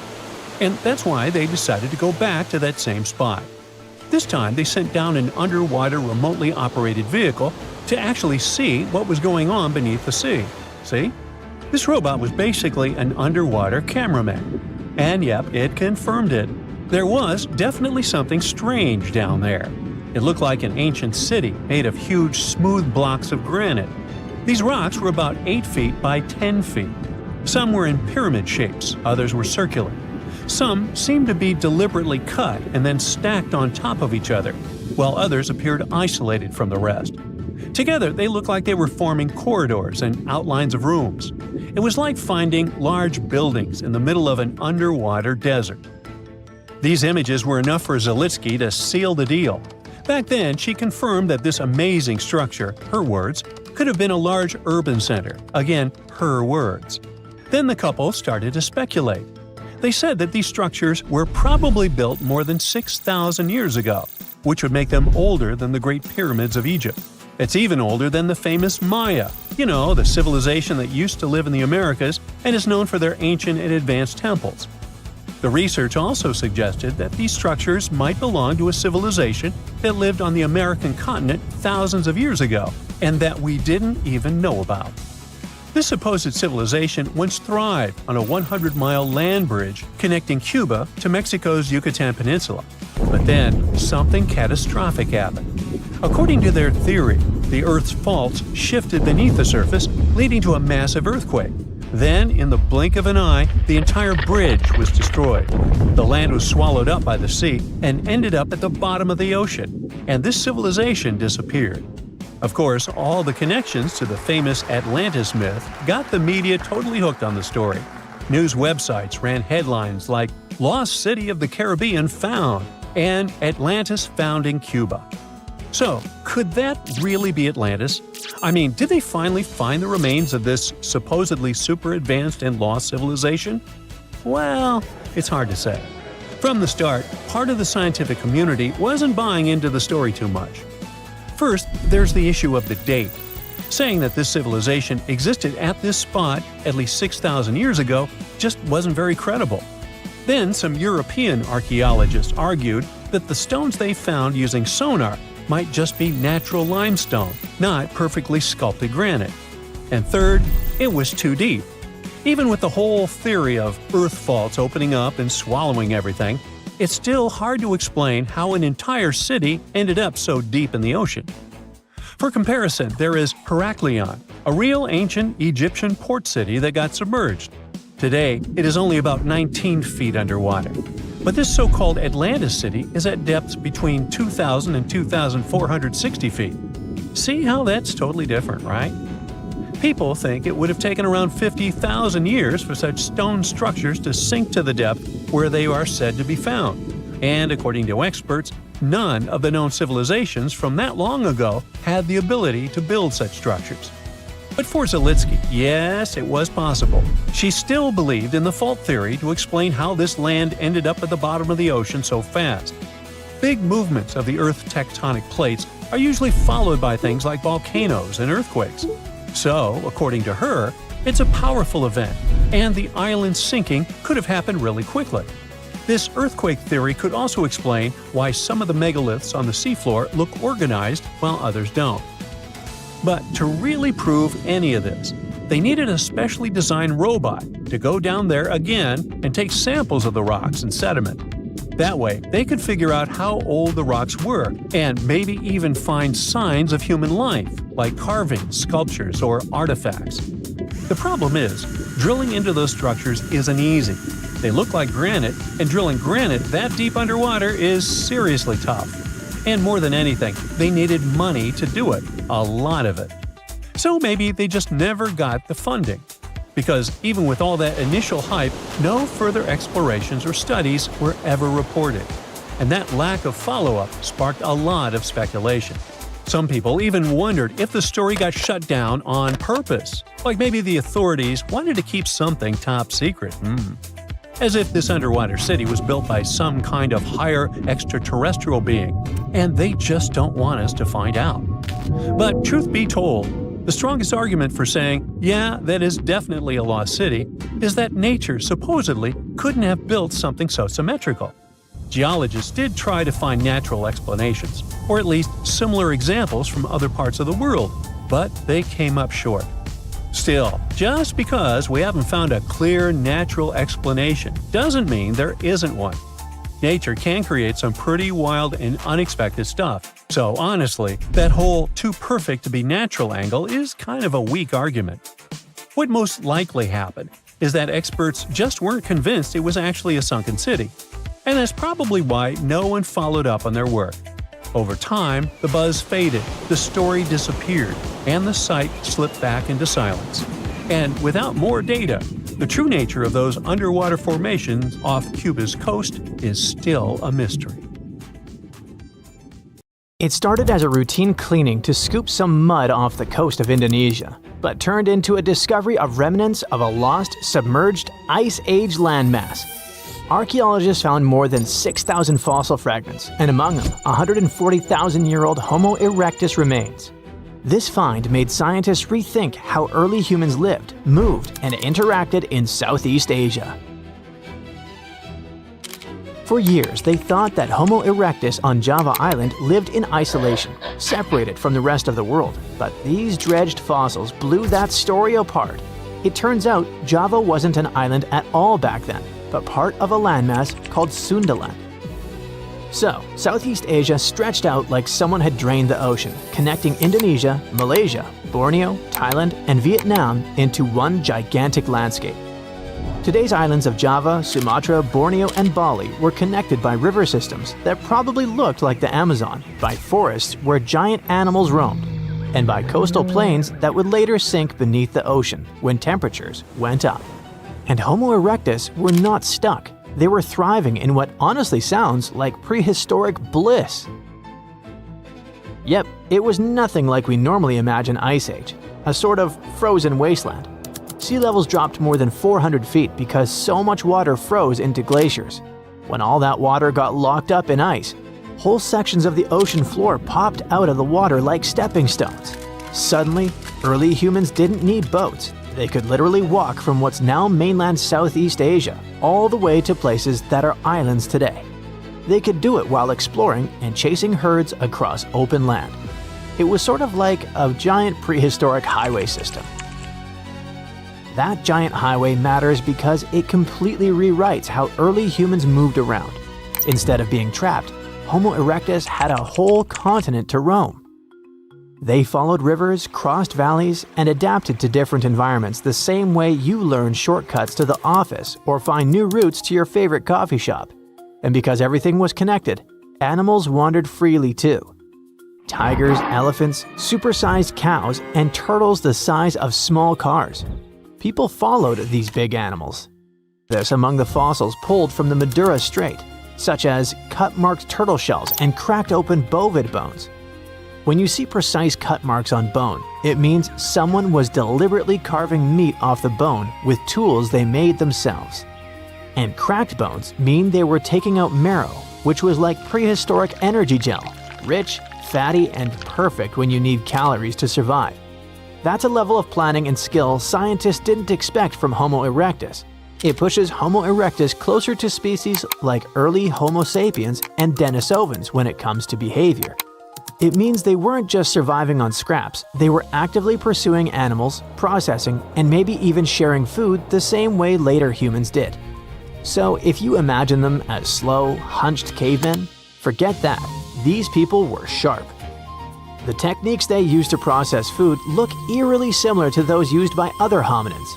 Not just Homo erectus, we're talking Homo floresiensis, Denisovans, and early Homo sapiens. That opens the door to the possibility that these groups didn't just exist side by side. They might have interacted. Maybe they traded ideas and copied techniques. Or maybe they even interbred or shared territories. All this makes Southeast Asia look not like a series of isolated islands, but like a buzzing human ecosystem, a place where different human species crossed paths. And here's the heartbreaking part. Everything we know about this place, everything humans built, lost, and discovered there, is all underwater now. When the Ice Age ended, glaciers melted like forgotten ice cream cones on a hot sidewalk. Sea levels rose. Slowly, then quickly, rivers flooded, coastlines vanished. Entire human landscapes disappeared beneath the waves. Sundaland drowned over thousands of years, and the people who lived there either adapted or moved to higher ground. Archaeologists now try to interpret what these people did, how they lived, and how many human species walked that land. Every time they pull together bone or artifact from the seabed, we get one step closer to rewriting everything we thought we knew about early human migration. And the new discovery could mean that Southeast Asia may have been just as important to human evolution as Africa, the Middle East, or Europe. Looks like Sundaland wasn't a side quest, but a real mixing zone, a place where humanity experimented, adapted, learned, and evolved. Unexpected finds like this one in Indonesia keep popping up around the world and surprising scientists. Farmers in China were hoping to scoop up bat droppings for natural fertilizers inside a narrow limestone cave. But instead, they spotted pieces of fossilized bone that looked suspiciously like parts of a human skull. This skull turned out to be ridiculously old, around 300,000 years old. Scientists eventually named the fossil Maba 1. The discovery happened way back in 1958, but ever since then, nobody could agree on which ancient human species this skull belonged to. During the late Middle Pleistocene, the world was basically a crowded highway of different ancient human species wandering around. Or just maybe, Maba 1 came from a species we've never met before. The big issue was that researchers only found part of the skull, no jaw, no other bones. So it was like trying to solve a giant puzzle with half the pieces missing. For ages, scientists guessed it might be Neanderthal. But now they've used micro-CT scanning, which is like an X-ray superpower that lets you peek inside fossils without breaking them. That's when they noticed weird tube-like structures connecting parts of the brain case, something Neanderthals basically never had. The inside shape of the skull looked way more like Homo erectus, a much older human species. But even that wasn't a perfect match. The skull's size and shape were closer to modern humans and Neanderthals, and it showed traits Homo erectus usually didn't have. For example, it had a shorter forehead area and a thickened bregma, the meeting point between two skull bones. Maba 1 also had a strange dent on the forehead, almost like a bruise frozen in time. Whatever caused it, maybe a fall, maybe anemia, it happened while the person was alive. But there was no sign of infection, so that individual probably healed and kept living after whatever hit them. So Maba 1 doesn't match any known species perfectly, but it shares features with several and has a similar mystery fossil vibe as others found across Africa. In 1976, a famous paleontologist and her team found another human-like skull in Tanzania. That skull had features that looked surprisingly similar to Homo sapiens, even though it was unbelievably old. Scientists think it may be one of the earliest examples of our species ever discovered. That means this skull could help solve one of science's biggest questions. When exactly did Homo sapiens first show up? The sediment layer where that skull was found goes all the way back to the Middle Pleistocene. That's way earlier than what old textbooks used to claim about when modern humans appeared. And then there's the skull that turned up in Zambia's Broken Hill ore mine. Miners literally stumbled on it, plus a few other bones, completely by accident. Scientists started calling it Rhodesian Man, and at first, everyone thought it might be the big missing link between Homo erectus and Homo sapiens.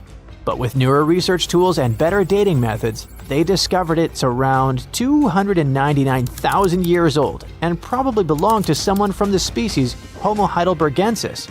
Every new fossil acts like a missing puzzle piece on the giant chaotic story of human evolution.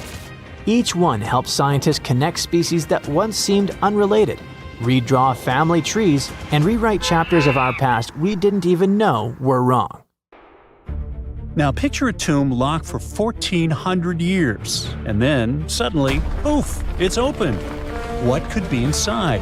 An ancient curse or exciting discoveries? Maybe the former, since a giant stone owl is guarding the entrance with the owl's beak clamping down on a human face like it's swallowing a soul. Now, it's not just a picture this situation. The discovery probably happened like this. The archaeologists were at a place called San Pablo Huitzo in southern Mexico. At one point, they stumbled upon something that resembled an entrance. Ooh, where did it lead? They just had to figure it out. By that entrance, there was a large carved owl. Soon the researchers realized that it wasn't just decoration.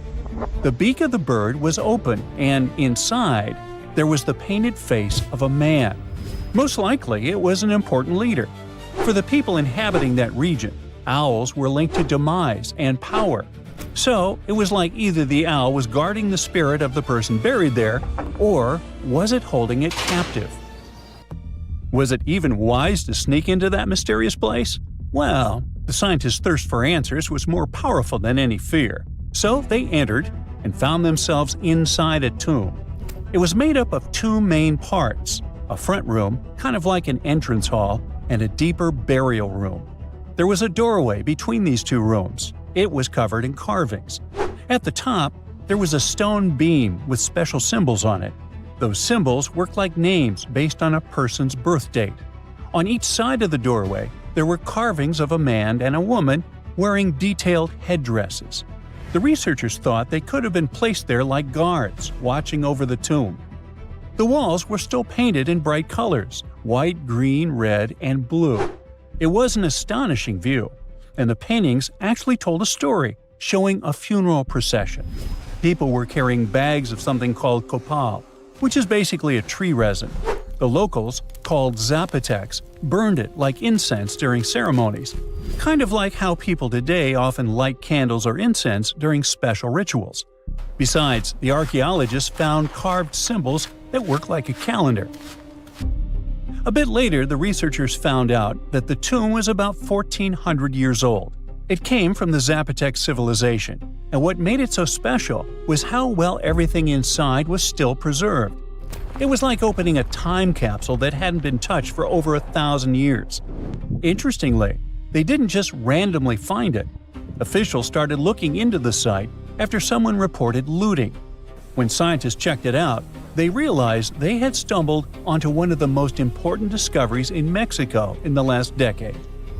The tomb dates back to around the year 600, when the Zapotec people were thriving in the area. They were sometimes called the Cloud People, and they built a powerful civilization long before the Spanish arrived. Even today, many people in Mexico still speak Zapotec languages.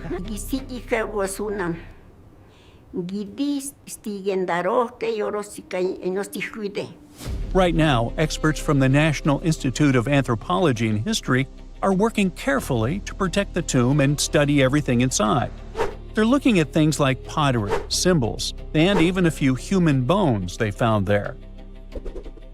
One of the most exciting things about this discovery was that many other Zapotec tombs found in the region had already been looted before archaeologists got to them. That means we lost a lot of history. Luckily, this tomb was miraculously mostly intact. Now scientists are focusing on protecting the tomb. They're carefully controlling the air and humidity inside because even small changes can damage it, documenting the artwork, and studying the carvings and symbols. But ancient tombs aren't always hidden deep underground, like in adventure movies. Sometimes you can find them right under a busy city. In 2023, archaeologists made a bizarre discovery on the edge of Chapultepec Park in Mexico City. They found a group of graves that are about 3,500 years old, older than most ancient pyramids in Mexico. There were 10 tombs shaped a bit like upside-down bottles or bells, wide at the bottom and narrower at the top. About half of them had human remains inside, 4 women and 1 man, mostly young adults. These people likely lived in a large village in the area during the early and middle pre-classic periods. That's long before the Aztecs ever existed. One of the archaeologists explained that people had been living in that whole area before a volcano had changed everything.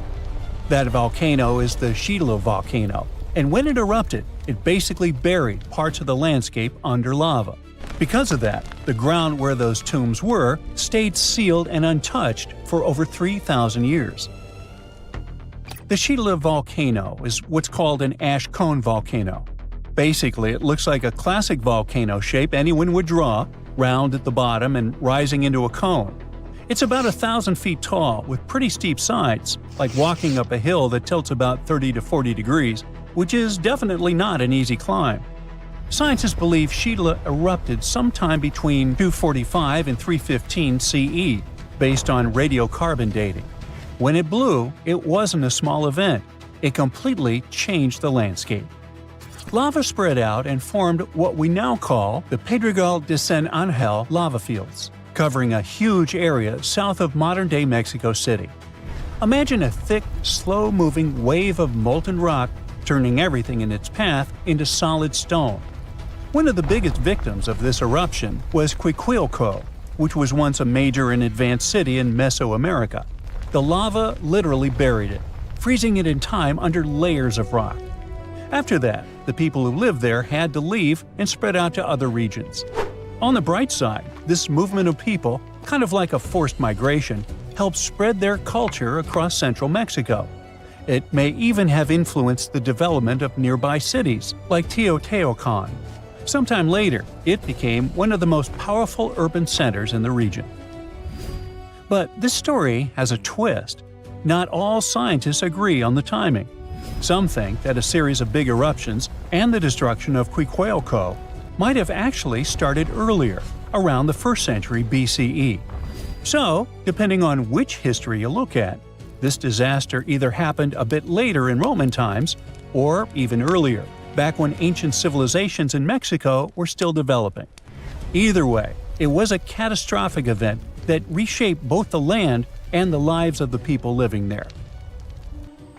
But let's get back to the tombs. They aren't huge. Most are about 3 to 6.5 feet wide and up to 5 feet tall. Picture something about the size of a small closet or a big storage bin you could crouch inside. Archaeologists call them bell tombs because of that rounded bottle-like shape. This style isn't unique to just one place. We've found similar tombs across different parts of Mexico. It means people must have shared their ideas, like trends spreading between regions today. Another curious thing is that this wasn't a one-time burial site. The team found later burials too, which means people kept coming back to that spot for generations. It was a place that remained important to a community for hundreds of years. Inside the tombs, archaeologists found offerings buried with those who had passed away.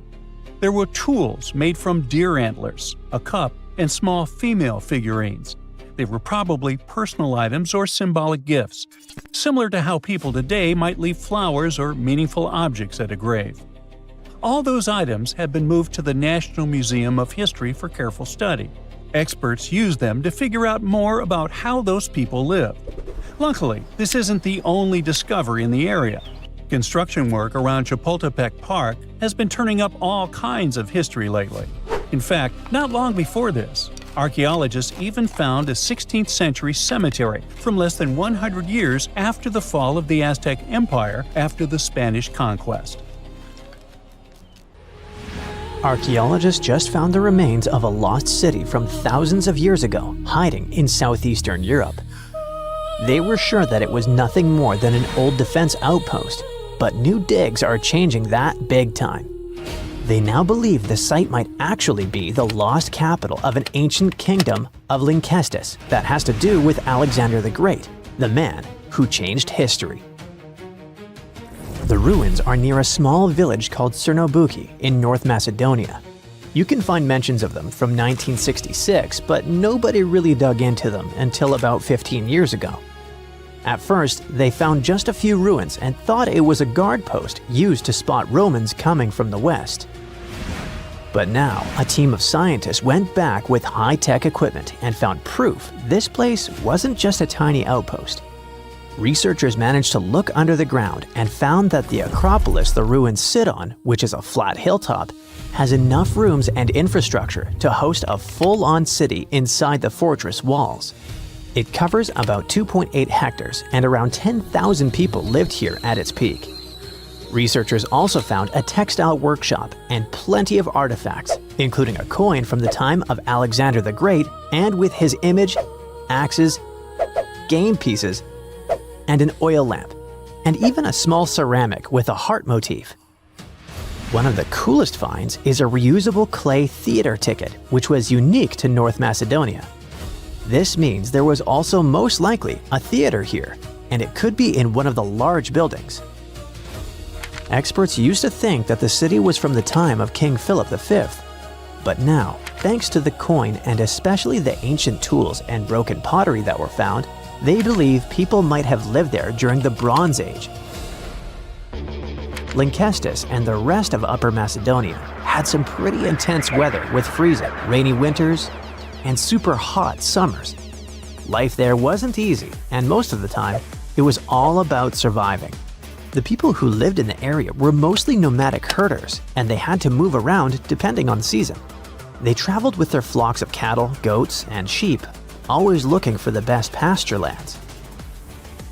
Back then, Macedonia was kind of like the outsider of the Greek world.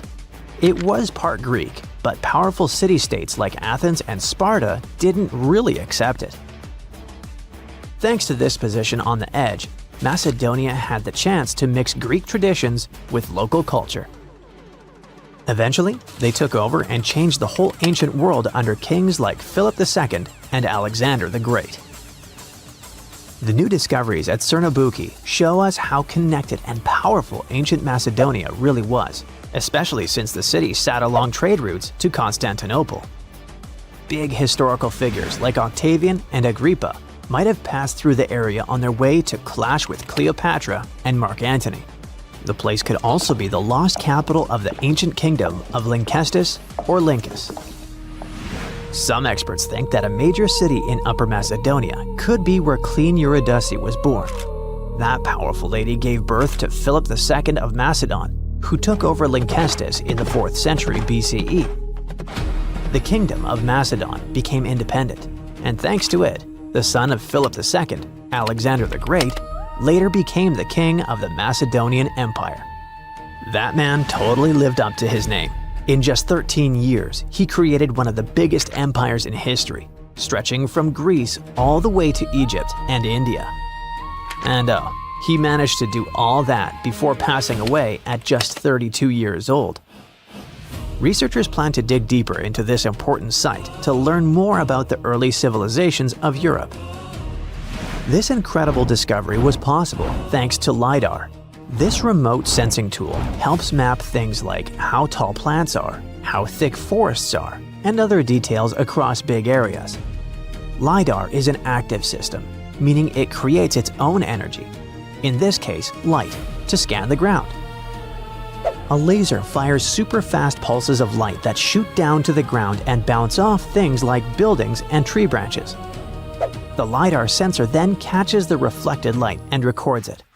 The system measures how long it takes for the light to go from the laser to the ground and back. This is called the two-way travel time. That time helps figure out the distance the light traveled. Then, using that distance, the system can figure out the exact elevation of different spots. Scientists recently found another lost city using the same technology. This one, called Giangola, was hiding beneath the dense jungles of Mexico for 600 years. All this time, researchers believed there was just an abandoned fortress there. There was no way to go and see until recently, when they used LiDAR and got a 3D model of the area in just 2 hours from a plane. Giangola was built in pre-Columbian times between the years 1350 and 1521.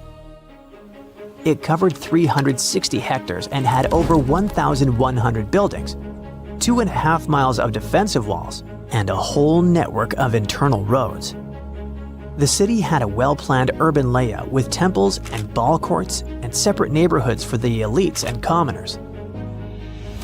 It was a crucially important place for the Zapotec people, a group that had lived in the area since around 600 BCE. In Giangola, families lived together in homes with big patios in the middle, surrounded by rooms. As families grew bigger, they would add more rooms and expand their homes. Since Giangola was surrounded by mountains, the locals tried to use every piece of land on the slopes that was good enough to build a house. They even used natural drainage of the area to have water, and they must have been great at construction, as many of their constructions are still standing today. But at some point in the beginning of the 16th century, they didn't have enough fresh water and good farmland to grow food, and moved away to nearby Tehuantepec. Archaeologists plan to learn more about how the Zapotecs were organized, how they ruled their cities, and how they interacted with the Spanish when they arrived. They plan to study all 1,170 buildings found in the LiDAR scan, and it'll take a few years. Another recent find, made with the same groundbreaking tech, is a massive city that lay hidden beneath the thick green canopy of the Amazon rainforest. A whole network of houses, plazas, roads, and canals was hiding in the shadow of a mighty volcano. Many scientists thought that ancient Amazonian people lived in tiny huts and cleared patches of land to survive. But this city, built 2,500 years ago and inhabited for nearly 1,000 years, debunked that theory and changed everything. Now, researchers think tens of thousands or even hundreds of thousands of people lived in complex urban societies. They scanned the area and found that 6,000 rectangular platforms, each about 66 by 33 feet and 6 to 9 feet high. These structures were arranged in clusters around central plazas that had straight roads with perfect right angles and paths connecting them. One of the roads was an impressive 16 miles long. Building straight roads like this is way harder than just going with the landscape. Some of these roads may have had great spiritual or ceremonial significance. The civilization was thriving thanks to rich soil from a nearby volcano. But the same volcano may have also led to its downfall. Researchers also found signs of threats to the cities, such as ditches that blocked entrances to the settlements. Maybe some people living nearby were trying to get in. The next step for the scientists will be to study the adjoining 116 square miles to know more about this large, complex society that could be bigger than the well-known Mayan cities in Mexico and Central America. Meet Hula Male, also known as the City of Hope. This nickname makes total sense since this artificial island is part of the Maldives' big plan to avoid being completely submerged in the near future. Hula Male was created by placing sand from the seafloor onto a submerged coral platform, and it worked. This city sits about 6 feet above sea level, which means it's twice as high as the Maldives' capital, Male. While more and more people are moving there to live, the island was also designed to serve as a temporary evacuation site during dangerous storms and typhoons. Seychelles is another gem in the Indian Ocean that's at risk of disappearing. Unfortunately, coastal flooding is becoming a common issue there, especially during spring tides and heavy rainfall. The problem is that their main island, Mahé, hosts about 90% of the country's population. Along the coast, it's only about 6 feet above sea level. Fiji is the third tropical paradise on our list, and it's also a top pick for travelers. But this nation is in a tough spot, since it's located right in the middle of the Pacific Ocean, where huge storms can really turn things into chaos. Take Cyclone Winston. It hit Fiji back in 2016 and ended up costing them over $1 billion in damage. So one thing they're doing to protect themselves is planting mangroves along the coast and preserving the ones that already exist. These trees are awesome since they help reduce wind speed during cyclone emergencies and also combat erosion by trapping sediments. Egypt might be in trouble too. I mean, it's not like the whole country is going to be underwater and we'll only see the tips of the pyramids in a few years. But things could really change for them as coastal cities are facing a serious risk. Take Alexandria, for instance. 45% of its population already lives below sea level. If the city is flooded, not only will everyone have to move, but Egypt in general will suffer a major impact on its fish production. In Europe, one of the most at-risk populations is in the Netherlands, where about half the people live in areas below sea level.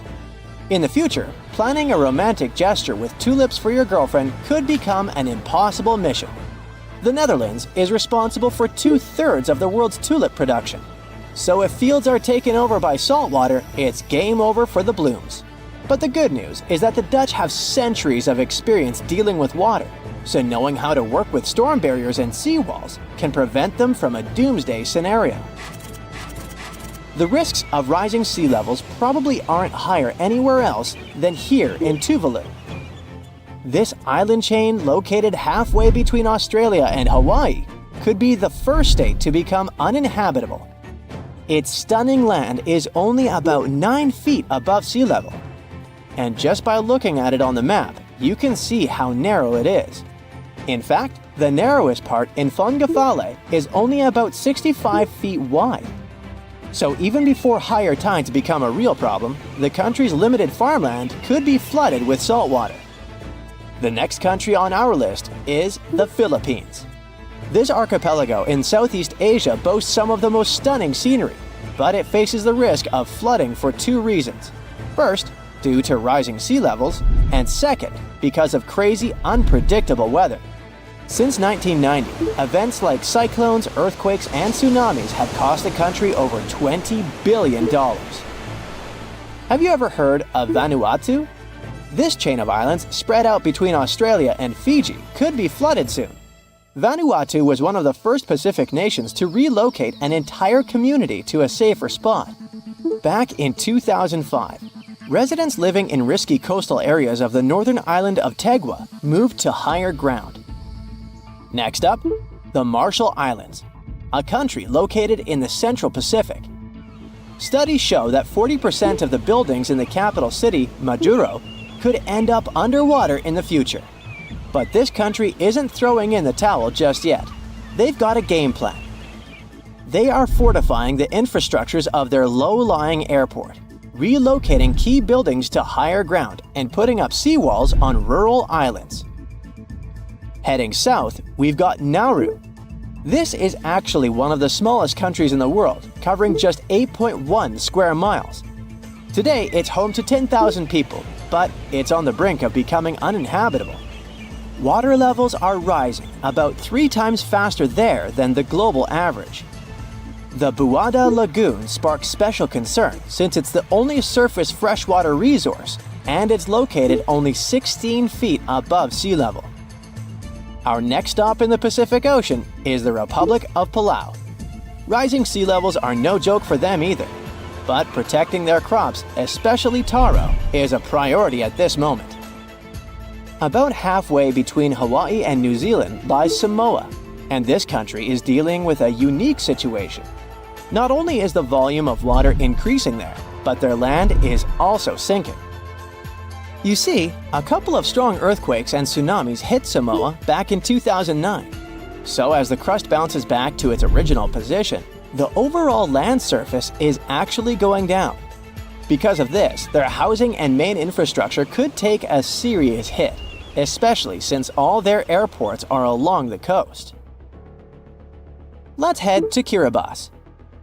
This Pacific nation has a big problem with frequent flooding because most of its people and infrastructure are near the coast. Apart from the volcanic island of Banaba, none of Kiribati's land is more than 6.5 feet above the ocean. To tackle this situation and keep their population safe, they had this big idea of making a massive floating platform, kind of like the ones oil companies have. But the problem is that it would cost them a fortune, as the project is estimated to be around $2 billion. If visiting Vietnam is on your bucket list, you better hurry up. The top 10 things to do there mostly involve cruising to jaw-dropping spots like down to Ha Long Bay, also known as the Descending Dragons Bay. But by 2050, the surrounding land over there might be underwater. Another huge problem Vietnam is facing is that the main rice fields are getting salty. And if you're into Vietnamese food, you know how important rice is for them. Right now, they're especially concerned about the Mekong Delta region being vulnerable. After all, this is a highly fertile area responsible for most of Vietnam's agricultural output, with over 50% of it being, rice. This nation is really putting in the effort to adjust to this new reality. They're flushing the rice fields in the Mekong Delta with fresh water to get rid of the saltiness. Our next stop is in the Caribbean Sea. Grenada is an island country, but you may know it as the Island of Spice since its tropical climate is just perfect for cultivating things like nutmeg, cinnamon, cloves, and ginger. Unfortunately, Grenada and its incredible fertile soil also face an uncertain future of being submerged. Let's talk about the last country on our list, the Solomon Islands. 5 islands in this archipelago have already vanished beneath the waves, and 6 others are submerged by 20%. They include the Nusa Evili Island, which was once a hotspot to go to for a picnic in the early 2000s. Even though the situation is complicated, it's important to note that more than 300 of the islands there are inhabited. One thing about the Solomon Islands is that it seems like they're always in some kind of recovery mode, since the country often gets hit by tropical cyclones and flash floods. Their population is already working hard to save their homes from the rising seas by building stone walls along the coast, planting mangroves, and constructing houses in higher areas. Archaeologists were looking for the long-lost tomb of Cleopatra when they found something that seemed too good to be real. Roughly 43 feet underground beneath a ruined Egyptian temple, there was a perfectly straight tunnel, carved through solid sandstone. The tunnel is over 4,200 feet long, and so precise that experts called it a geometric miracle.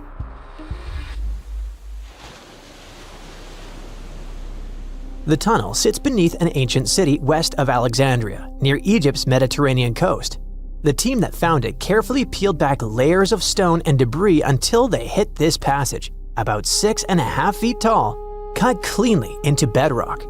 There were no collapse marks or wandering curves, just precision. If you've ever tried to drill a straight hole into a wall at home and failed within seconds, imagine doing this underground for nearly a mile. Ancient builders had no GPS, no lasers, no modern surveying tools. Yet, this tunnel stays remarkably level over its entire length. That means they understood gradients, angles, and distance in a way that goes far beyond stack stones and hope. Engineers today rely on machines to maintain that kind of accuracy underground. These people relied on knowledge, repetition, and patience. Parts of the tunnel now sit underwater or collapsed, probably after several earthquakes that struck the region centuries ago. Some experts think the tunnel may have once connected the temple to water sources or ritual areas closer to the sea. Archaeologists noticed that the Egyptian tunnel is an exact replica of the Eupalinos tunnel in Greece. It's believed to be one of the most important engineering achievements of antiquity, which only makes the Egyptian tunnel more special. Underground passages in ancient Greece linked temples to sacred springs. Back in ancient times, people moved through space in specific ways, underground and above, to reenact myths and journeys of gods. A tunnel like this could represent a path to the underworld, rebirth, or divine transition. Nobody would invest this much effort in construction just for decoration. Plus, in earlier digs at the site, archaeologists pulled up all kinds of artifacts, including coins with the names and faces of Cleopatra VII and Alexander the Great.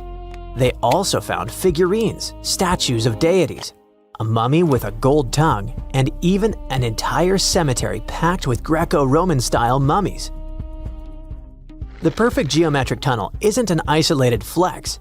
Not far away, underwater archaeologists off the coast of Alexandria uncovered something that sounds like it belongs in a royal travel documentary. A 2,000-year-old pleasure boat that once glided along the Nile. And this wasn't just another fishing vessel or cargo barge. It likely stretched over 115 feet long and 23 feet wide, and had a decorated cabin, plus around 20 rowers, which turned the river into a moving palace. This isn't speculation pulled out of thin air. An ancient Greek geographer named Strabo wrote about these exact boats around the 1st century BCE. He described lavish vessels used by royalty during festivals and ceremonial outings in Alexandria. For years, historians treated that as a poetic exaggeration. Then, this wreck surfaced, and suddenly, Strabo sounded less like a storyteller and more like a witness. Even ancient art backs it up.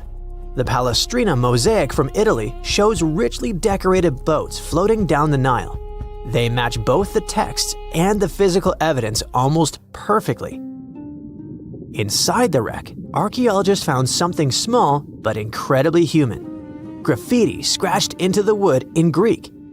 Just writing left behind by someone who stood on that deck 2,000 years ago. Researchers haven't fully decoded the text yet, but its existence alone matters. It tells us this wasn't just a floating symbol of power.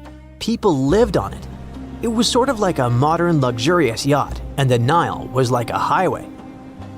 All types of vessels with passengers were moving back and forth, visiting friends, carrying their goods for trade, doing business, and, of course, going on pleasure cruises. The location of the pleasure boat makes the story even better. The boat sat near the temple of Isis on Antirodos, an island that once hosted royal and religious buildings before earthquakes and rising seas erased it from the surface. That temple collapsed around 50 CE, and researchers believe the boat may have sunk during the same disaster. Another recent find that has to do with life on the Nile is the lower part of the massive worship complex about 10 miles southwest of Cairo. It connects directly to an upper temple dedicated to Ra, the Egyptian deity of the sun. The newly excavated part is a 4,500-year-old valley temple. The upper temple sits on higher ground, and archaeologists excavated it years ago. The valley temple is closer to the Nile, and it's connected to the upper part by a causeway. A German Egyptologist actually started excavating part of the temple back in 1901, but the groundwater sat much higher then, and he had to stop. Now, the groundwater level is lower, and a modern team has managed to excavate about half of the Valley Temple since 2024. Once they got in, archaeologists uncovered the remains of a columned entrance portico. Then they found blocks carved with a calendar of religious events, almost like an ancient public schedule. The text includes feasts for Sokar, a falcon-headed deity linked to Memphis, which was a major capital during the Old Kingdom, plus the festival of Min, a fertility deity, and even the procession of Ra. The calendar blocks all showed up around the entrance portico area, which most definitely means that the outside facade of the temple displayed this long feast calendar publicly. That's why archaeologists think this might be one of the earliest examples of a true public calendar ever found. A literal event list for an entire community, built into the architecture. On top of that, the team found dozens of decorated blocks covered in inscriptions that named a pharaoh who ruled around 2420 to 2389 BCE and had the temple built. This temple shows how people moved through ancient Egypt. Because the upper temple handled the main worship, but the valley temple made the whole place accessible. It acted like the landing area for boats coming in, either directly from the Nile or more likely from one of its side channels. So instead of hiking across desert terrain, visitors could arrive by water, step onto the temple's landing stage, enter through the Valley Temple, then head up the causeway ramp toward the upper temple on the hill. After about a century of use, researchers found that the Valley Temple had been repurposed into a residential area.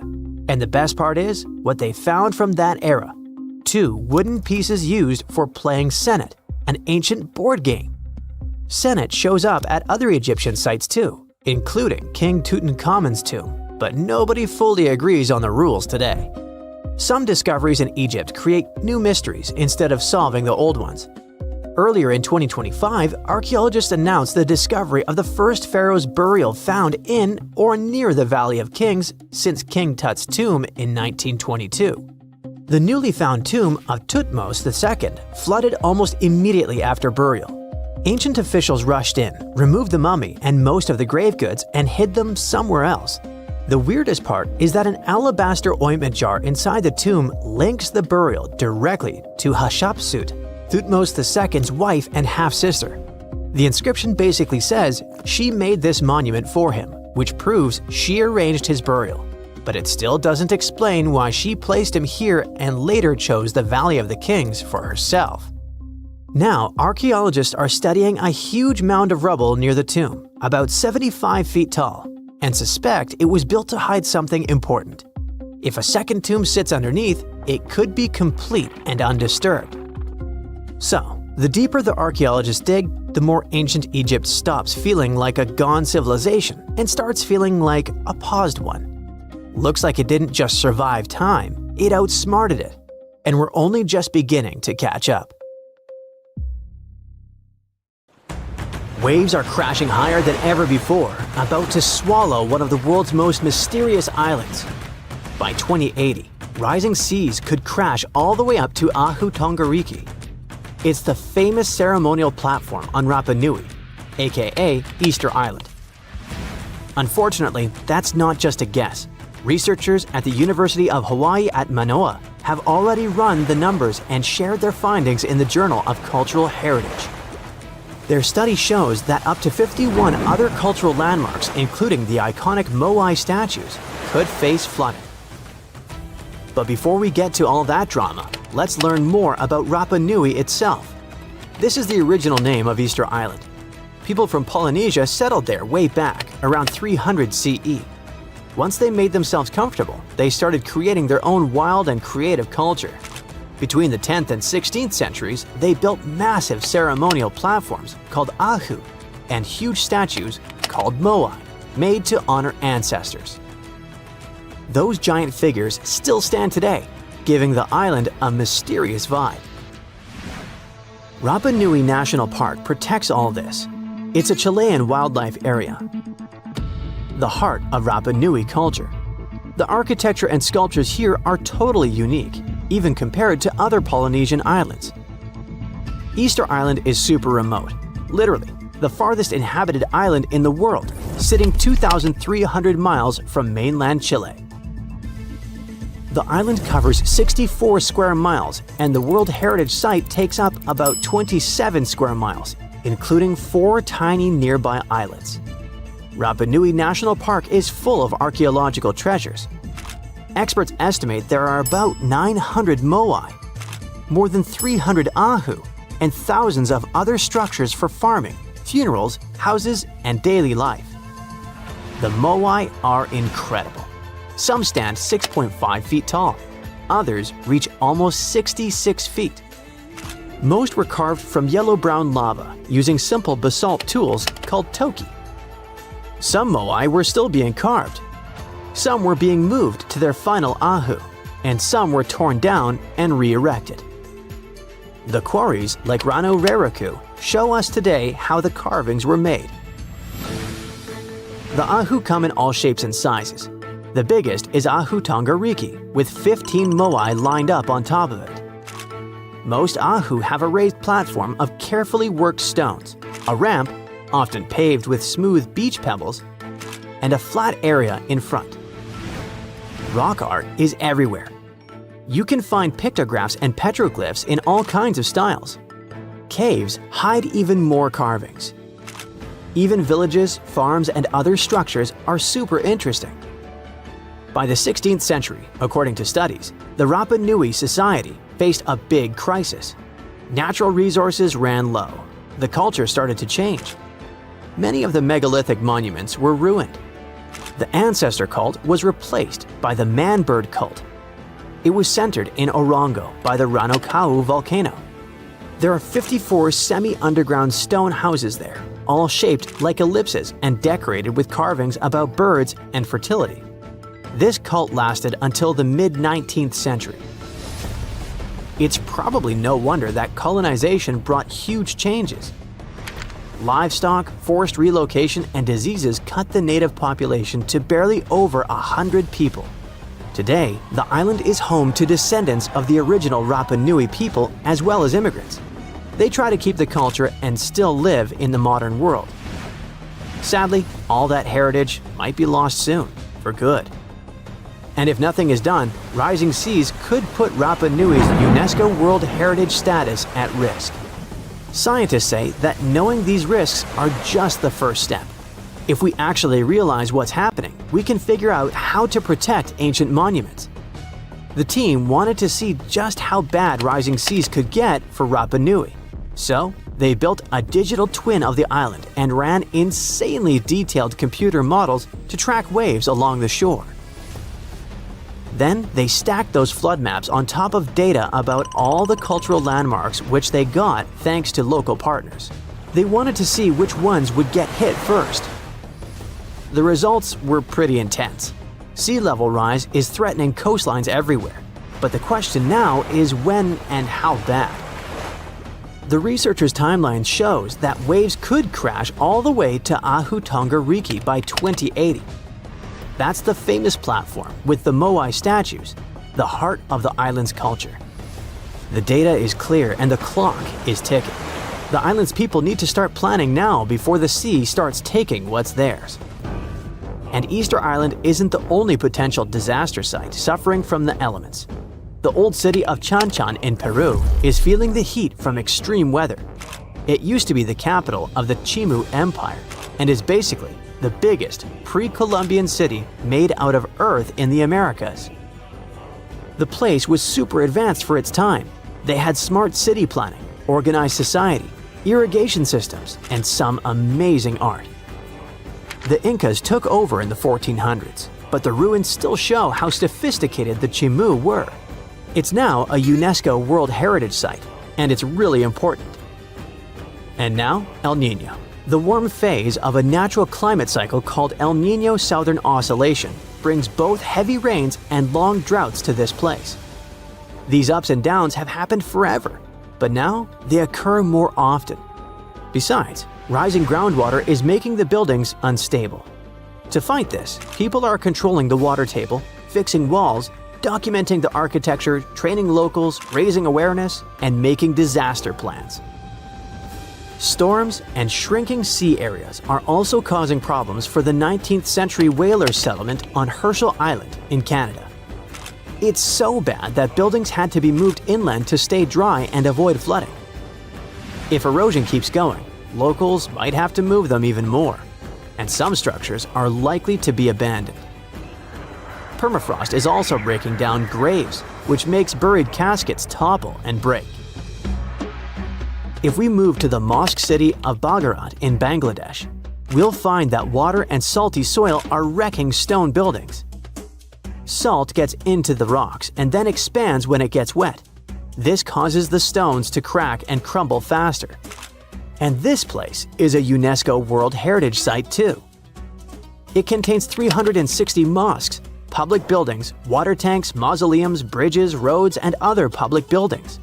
People once constructed them from baked brick. Another place potentially in danger from rising seas and stronger waves is coastal Great Britain. There, weather conditions are threatening lots of historic castles. Hurst Castle in Hampshire, Tintagel in Cornwall, Peel Castle in Cumbria, Bayard's Cove Fort in Devon, Garrison Walls in the Isle of Scilly, and Kelshot Castle in Southampton all face danger. English heritage says they need to fix walls and build stronger defenses to stop storm damage. Heavy rains and extreme weather are also hitting Edinburgh in Scotland. Flooding and landslides are a serious growing risk. Since 1970, annual rainfall has gone up 13%. The sandstone repeatedly gets wet and dries, which wears down Edinburgh Castle and erodes the volcanic rock it stands on. Is it going to topple one day? If nothing is done soon, time will show, I guess. Another super famous and touristy place that might get flooded soon is Venice in Italy. Its lagoon faces a serious threat from rising sea levels. Flooding is becoming more and more common. This puts the city's buildings and streets at risk. So, as you see, the problem of Rapa Nui aren't unique. Other coastal places like Hawaii face the same threat from rising seas. Ancient temples, sacred burial grounds, and other irreplaceable cultural sites are at risk, just like the moai and ceremonial platforms of Easter Island.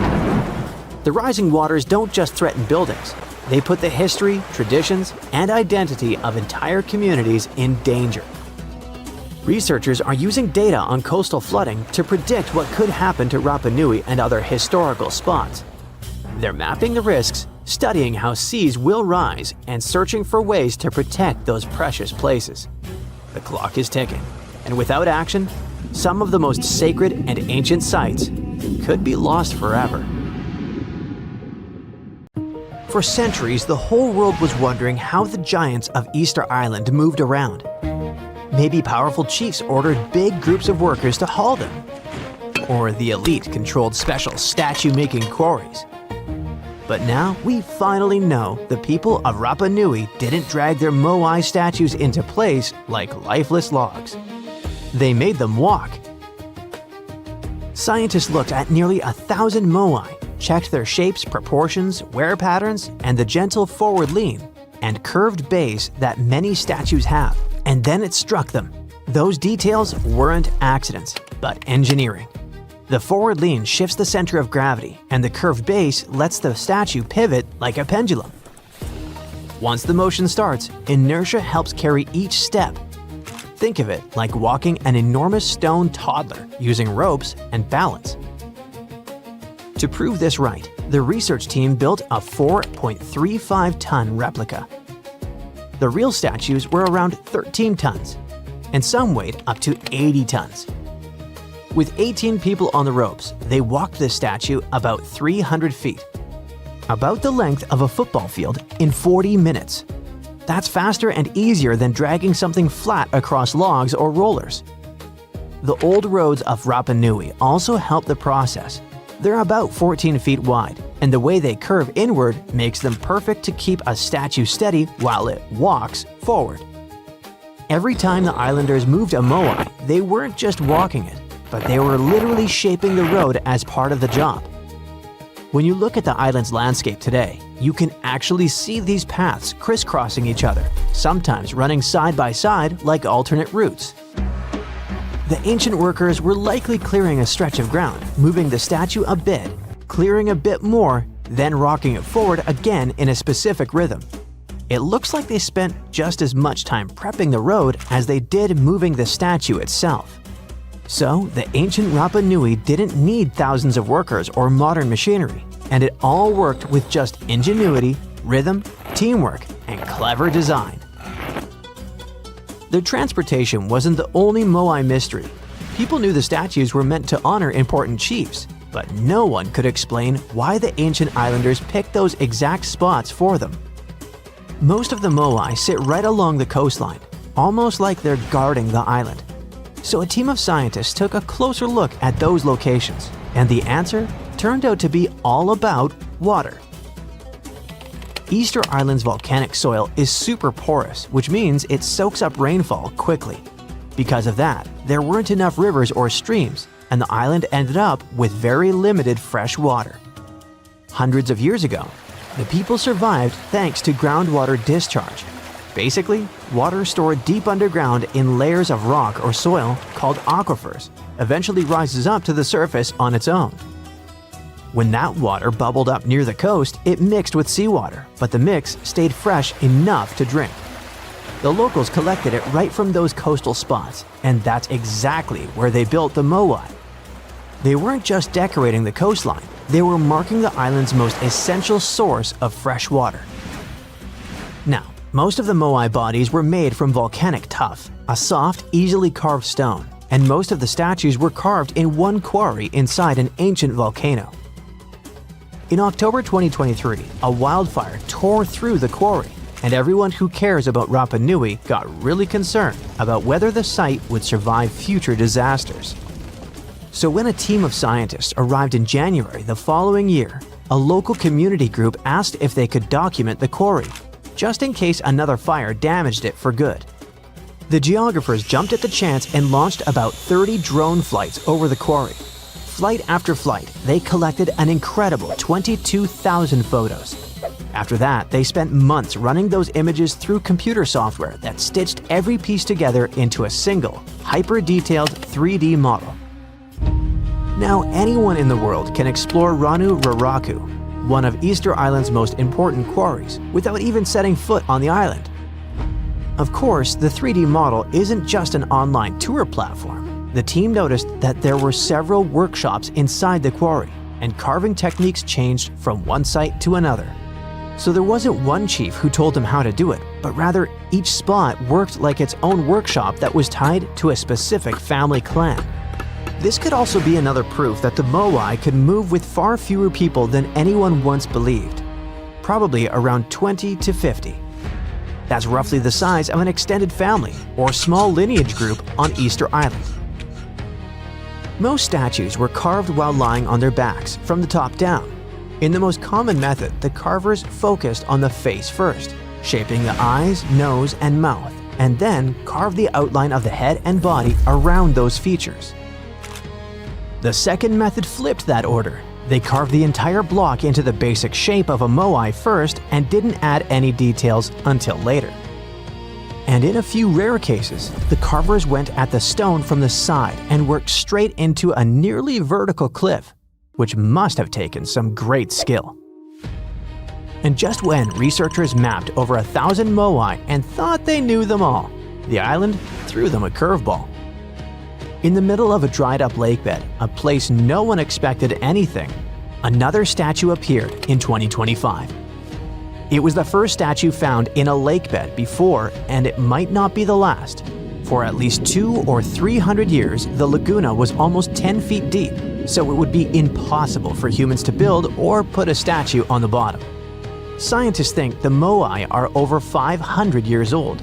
It's possible that the Rapa Nui people who built them probably brought the statue here when the lake was dry in the past. The new find turned out to be slightly over 5 feet tall, which is smaller than the other statues on the island. As the region continues to dry out, the lakebed has started revealing what it's been hiding for who knows how long. More statues could be tucked under those thick reeds that grew over the lake for centuries. Now that the water has receded, scientists might be able to use ground-sensing tools to detect what's buried beneath the surface. While researchers keep studying the statues and solving their mysteries, nature is playing against them. A new study shows that by 2080, seasonal waves could push far enough inland to hit some of Easter Island's massive moai statues.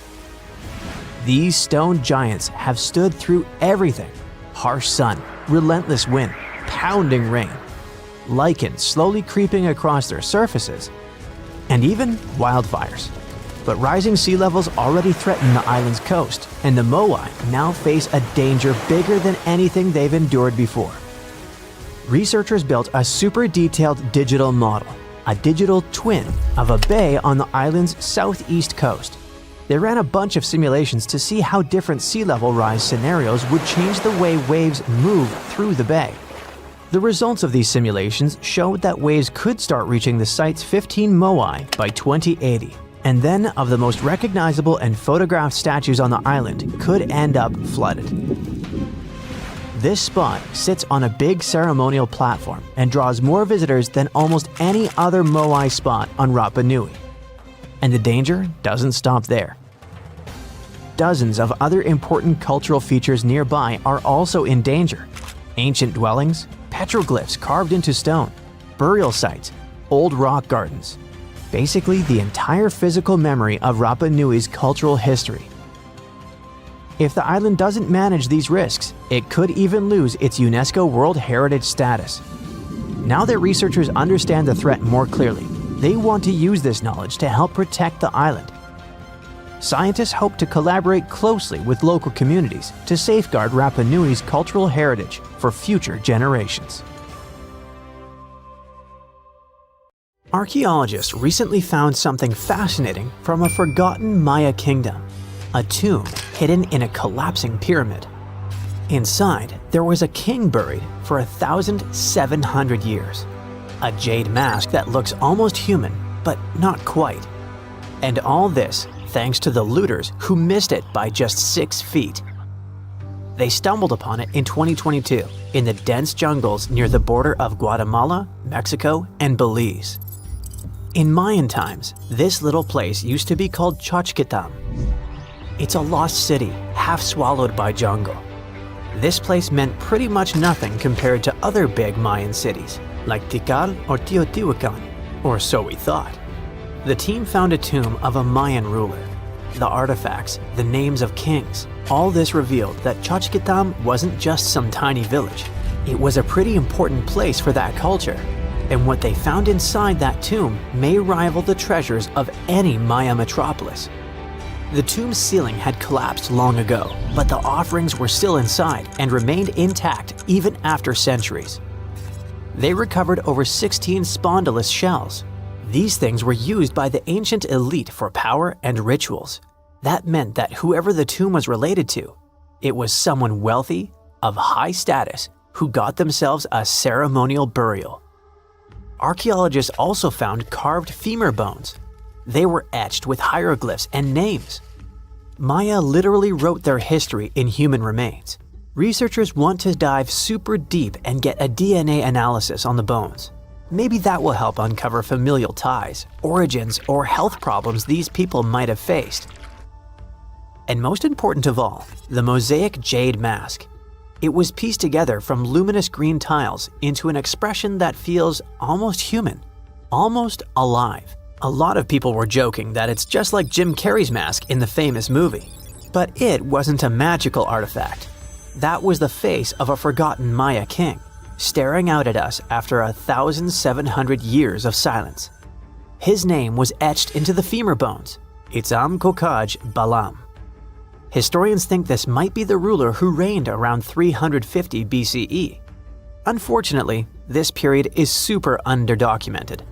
We barely know anything about those times, but it looks like he was pretty important to the locals. One of the bones even showed a carved figure holding a deity's severed head. The deity's head looks exactly like the jade mask. Perhaps this was supposed to be the king himself, defeating some mythological villain. Other inscriptions mention the king's father and grandfather. That links Xochitlam to the mighty Maya capitals we mentioned, Tikal and Teotihuacan. Tikal was once the beating heart of the Maya world. It was a fascinating megapolis. A city rose from the Guatemalan lowlands with towering step pyramids that scraped the sky. That place was home to tens of thousands of people. It was also a hub of art, astronomy, and culture. The rulers were worshipped almost as living deities. Their deeds were carved into stelae that still stand amid the howler monkeys. Teotihuacan was located even further north. Now that was a mystery of another kind. It wasn't really Mayan, but rather Central Mexican. But still, that was a true metropolis, one of the largest cities in the world during its time. It was most famous for its Avenue of the Dead and colossal structures like the Pyramid of the Sun. It was a rich cultural center that had a worldwide influence. For centuries, both Tikal and Teotihuacan seemed to have completely different cultures. Tikal was a flourishing city-state where people loved reading, astronomy, and beautiful architecture. Teotihuacan was a titanic militaristic superpower. Two big centers of Mexico, separated by 600 miles of jungle and mountains. Compared to these imperial capitals, Chochkitam was a whisper. But it looked like this Itzam guy from the tomb wasn't just a ruler of a random village. He seemed to have political ties in ancient Mesoamerica. The craziest part is that we almost lost this piece of history, all because of the looters. At some point in the past, grave robbers had tunneled dangerously close. They stopped digging just 6.5 feet away from the tomb. That's just like in that meme with the diamonds. Sometimes you stop digging right before you hit it big. But in our case, thank heavens they didn't get there first. That's how close we came to losing a piece of history. In an almost poetic irony, it was the looters' tunnels themselves that led Estrada Belli's team to the site. Archaeologists have been looking around and using the so-called LiDAR technology. That's basically laser beams shot from high above, which help them map the spot. It's like taking X-rays of the jungle floor. And that's when they found the little signs of intrusion. They quickly realized that if someone was digging here, they were probably looking for something important. Without the failing looters, they might have walked past a discovery. In any case, archaeologists want to keep searching. They might even find more chambers buried inside the abandoned pyramid. We just keep finding mysterious things related to the Maya.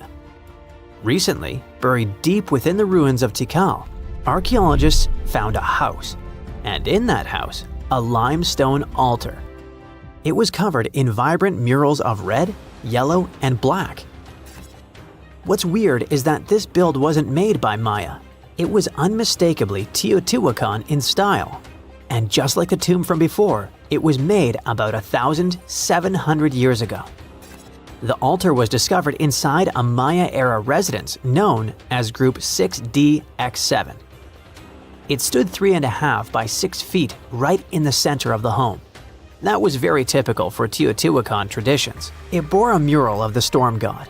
That was also a central deity in the Teotihuacan pantheon. But this altar depicted no kings and no rulers. That's very weird. As we said, Maya worshipped and honored their dynasties and political power, putting them pretty much everywhere, like some merch. But instead, this altar worshipped the deities alone, and it did so in the heart of Maya's main capital, Tikal. When archaeologists dived deeper, they saw it as unmistakable proof that Teotihuacanos not only came to Tikal, they thrived there. This house wasn't some trade outpost. People actually lived in it. Teotihuacanos built homes, practiced their rituals, and left their deities behind in this city. And Maya seemed to be chill about that. Researchers think this was a home for some elite people from Teotihuacan, or maybe it belonged to Mayans who practiced Teotihuacano culture and deeply respected it. But it might be something darker than a simple, friendly multiculturalism. The two cities weren't in the best relationship. There was some tension, maybe even surveillance. The house and the altar were probably built around 300 to 400 BCE. That was a period when Tikal was rising in power. This might have caught the attention of the mighty empire to the north. It's almost as if Mayans poked the beast. By 400 to 450 BCE, that attention may have become something sinister. The altar could have actually been the symbol of domination. Had the Maya of Tikal truly welcomed their guests, or did they come here and bluntly started building foreign altars in sacred spaces? Did Teotihuacan use this as some kind of soft invasion? In that case, it would make sense for Mayans to destroy that place or vandalize it somehow. Mayans regularly buried their buildings and rebuilt on top of them. But for some reason, this altar remained untouched. Mayans found it and buried it with the surrounding buildings as they were. No vandalism, no destruction, no rebuilding even. Looks like they had some complicated feelings about Teotihuacans. It was a time when cultures clashed, fused, overlapped, and possibly spied on each other. Perhaps one day we'll learn more about what really happened among these ancient civilizations. Darkness comes right at noon. What is it? The end of the world? Are you getting blind? Is some kind of giant asteroid moving toward Earth? Oh, don't worry. It's just an eclipse. A cosmic event on a planetary scale that isn't scary at all. It's a moment when the moon passes in front of the sun and the planet plunges into darkness for a short time. When this happens, we're not surprised, as scientists usually report on an eclipse several months in advance. With the help of astronomical calculations and mathematical models, they predict the positions of the sun and moon for many, many years ahead. But what happened to people in the past? 100? 500? 1,000 years ago? A farmer goes to work in the field and suddenly the whole area is plunged into darkness. He knows it's morning, but what's happening? Or sailors who travel the seas and oceans and suddenly notice that the horizon and the sky are getting too dark, as if someone had switched off the light. Imagine the primal horror they felt. But in reality, people didn't panic. Even before the invention of computers, giant telescopes, and satellites, people could predict the time of an eclipse in advance. How did they do it? People in the past were much smarter than some of us think. Let's see how they performed astronomical calculations using the example of the Maya civilization and their famous eclipse calendar. So in case you didn't know, the Maya are an indigenous people of Mesoamerica who lived in southern Mexico, northern Belize, and Guatemala. By the way, the word lived is not very fitting. These people are still alive. At the beginning of the 21st century, more than 5 million people spoke 30 Maya languages. Before the Spanish conquest, this civilization was one of the most advanced and complex in the world. The first Maya people appeared here as early as 1500 BCE. By 200 CE, the Maya had already built entire cities with pyramids, courtyards, temples, and infrastructure. The Maya were known for their calendars and astronomical predictions. Many of you have probably heard of the Mayan calendar, whose chronology ended in 2012, so a lot of people thought the apocalypse would start that year. Fortunately, nothing happened. Another Maya invention was the eclipse calendar, which helped these people predict eclipses. For a long time, scientists couldn't figure out how this calendar worked, but now they finally have the answer. It all began with the Dresden Codex, a book from the 11th or 12th century. It has 78 pages made of bark paper and contains knowledge about astronomy, astrology, the seasons, and medicine. It was one of the few books that remained intact after the Spanish conquest of Maya territory. The dates of eclipses used to be very important to people. But why? Did they want to take a day off on that day and have parties? Something like that. Only those parties were scary, dark, ancient rituals, and there was definitely nothing funny about them. The Maya assumed that the moment when the light of the sun was obscured by the moon was some kind of sign from the mythological creatures they worshipped. It was dark in the middle of the day, and the Maya used this time for their sinister rituals. They hoped these actions would please the deities, bringing good harvests, protection from enemies, renewal of nature, or other blessings. We won't go into details. The only important thing is that the Maya wanted to know the dates of the eclipses to prepare for the rituals in advance. For this purpose, they created the eclipse calendar. One of the tables in the Dresden Codex shows 405 lunar months. One such month equals one full orbit of the moon around the Earth, which is about 29 days. The Maya priests used these calculations to predict eclipses for about 700 years ahead. With the help of this calendar, they knew the day of the eclipse. However, modern scientists could not understand how the Maya used this thing. But recently, they found the answer. So, the Maya observed the moon and the sun every day. By observing how the moon moves across the sky, they figured out that it takes about 29 days to pass from one new moon to the next. Then, the Maya noticed that sometimes the moon blocked the sun, and those eclipses didn't occur at random, but in certain cycles. They created a large calendar with numbered lunar months, 1 month, 2 months, 3 months, and so on up to 405 months. During some months, the moon completely blocked the sun, and during others, only partially. The Maya noted exactly which days these eclipses happened. They recorded the moon's position for 405 months. With these notes, they could predict where the moon would be for the next 405 months, and then the next, repeating for hundreds of years. In simple words, they started the calendar anew after passing this deadline. At least, that's what modern scientists thought, but it was a mistake. The moon doesn't orbit the Earth in exactly the same time every month. Some months it takes a little longer, some months a little shorter, just a few hours more or less than the last orbit. Of course, such changes in the schedule were insignificant, but there were many of them, and this made the calendar incorrect. Imagine that you're only a minute late for a meeting with your friends. It's okay, but if you've been running late for 3 months, then you've already got about a 90-minute delay. On the Mayan calendar, which showed 405 months, there were many more of those extra hours. If the Maya always used the last number from one table to start the next one, their eclipse predictions would slowly become wrong. The mistakes would grow bigger each time they reset the table. Instead, the Maya probably began a new table at the 358th month of the old one. In this case, their predictions for when the sun and moon line up would only be about 2 hours and 20 minutes too early, which is very accurate for that time. If we compare the ancient table with what we know today about eclipse cycles, we'll find that this method would let the Maya correctly predict every solar eclipse seen in their lands between 350 and 1150 CE. These small corrections kept the table working well for a very long time.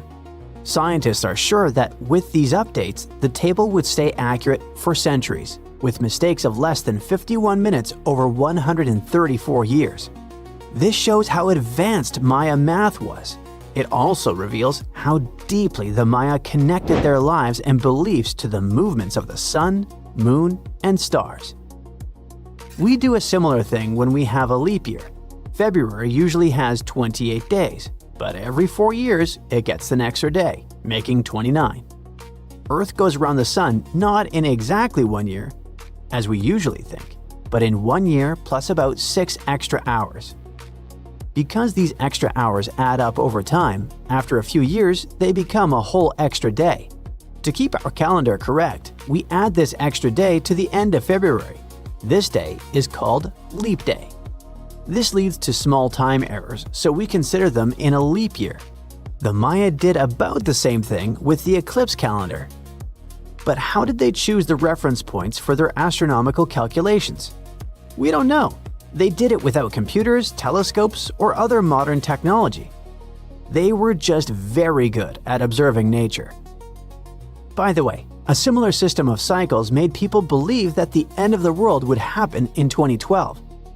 The Maya created a calendar that began in 3144 BCE and ended on December 21, 2012. The Maya saw this as the date of ending the old cycle and starting a new one. But our modern culture has turned this point into the end of the world. In addition to calendars, the Maya built unique architectural structures. They invented one of the most advanced writing systems. They were also big fans of liquid chocolate. They grew cocoa trees, then plucked the beans, dried, ground, and mixed these crushed beans with water.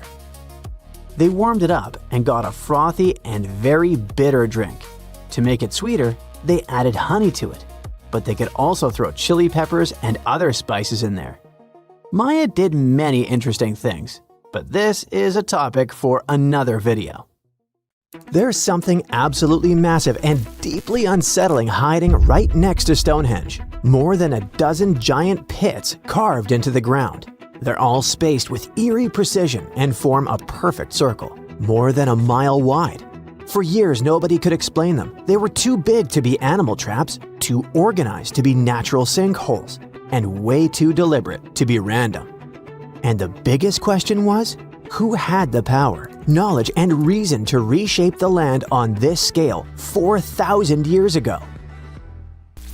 So these pits surround a place called Durrington Walls, a huge Neolithic settlement just a short walk from Stonehenge. Archaeologists now say humans dug them around 2500 BCE during the late Neolithic period, when people supposedly lived simple farming lives without metal tools, written language, or modern math.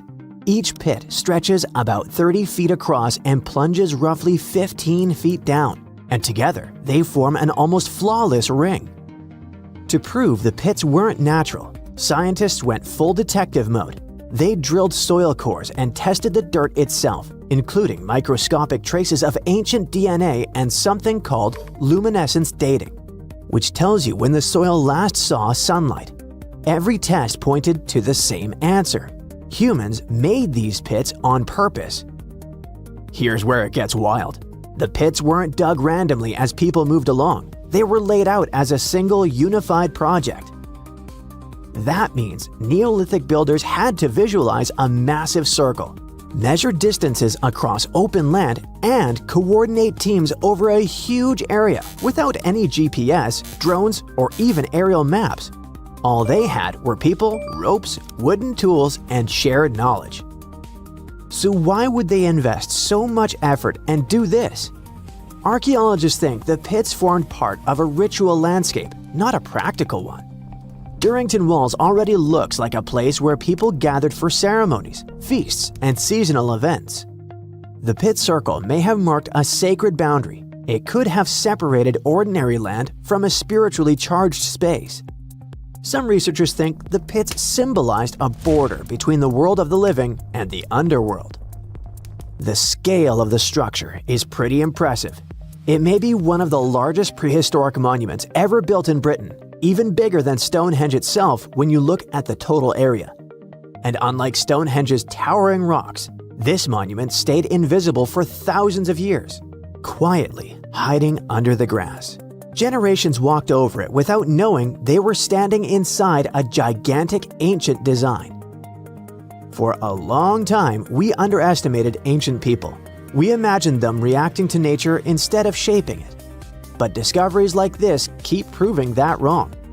The builders of Durrington Walls didn't just live in the landscape, but engineered it. They thought in terms of geometry, symbolism, and long-term meaning. And this isn't the only case. All over the world, thanks to new technology, scientists keep finding proof that ancient humans worked on massive scales with shocking precision. In the Amazon rainforest, researchers found traces of 2,500-year-old cities hiding beneath the jungle canopy. Scientists spent more than 20 years exploring the area on foot before technology finally cracked the case. The LiDAR technology, which is like X-ray vision that surveys a landscape using lasers to digitally peel away the jungle, scanned a massive area of over 100 square miles. It helped us spot more than 6,000 rectangular earthen platforms, which are likely used as homes or public buildings. They also found agricultural terraces, drainage systems, and carefully shaped farmland. This wasn't a random settlement. It was well planned. At least 15 distinct settlements appeared, all connected by wide, straight roads that cut cleanly through the landscape. These roads didn't follow rivers or slopes as you'd expect. They crossed each other at perfect right angles, forming a grid. The researchers believe people from the Quillamope and Upanu cultures lived there between about 500 BCE and 300 to 600 CE. They farmed corn and sweet potatoes, reshaped the land, and built a system that lasted for centuries. Discoveries like this prove something huge. Far more people lived in the Amazon than scientists ever thought. Tens of thousands, maybe even hundreds of thousands. And they didn't just survive there, they engineered the landscape.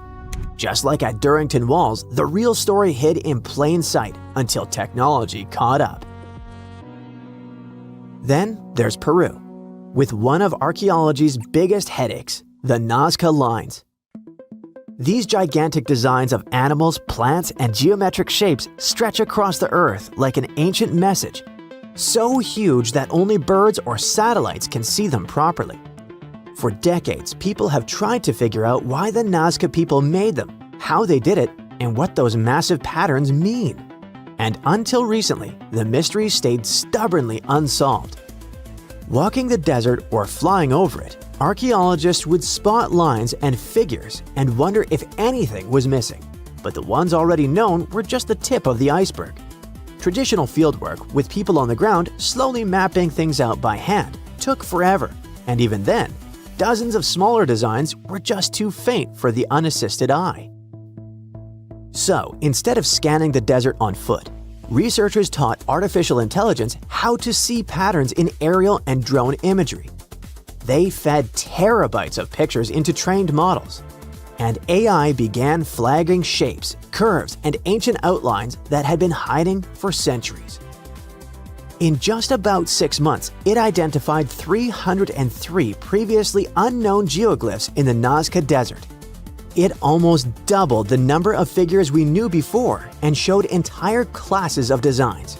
Some of these new shapes are tiny, just a few feet across, but they sit next to giant ones like the hummingbird or monkey.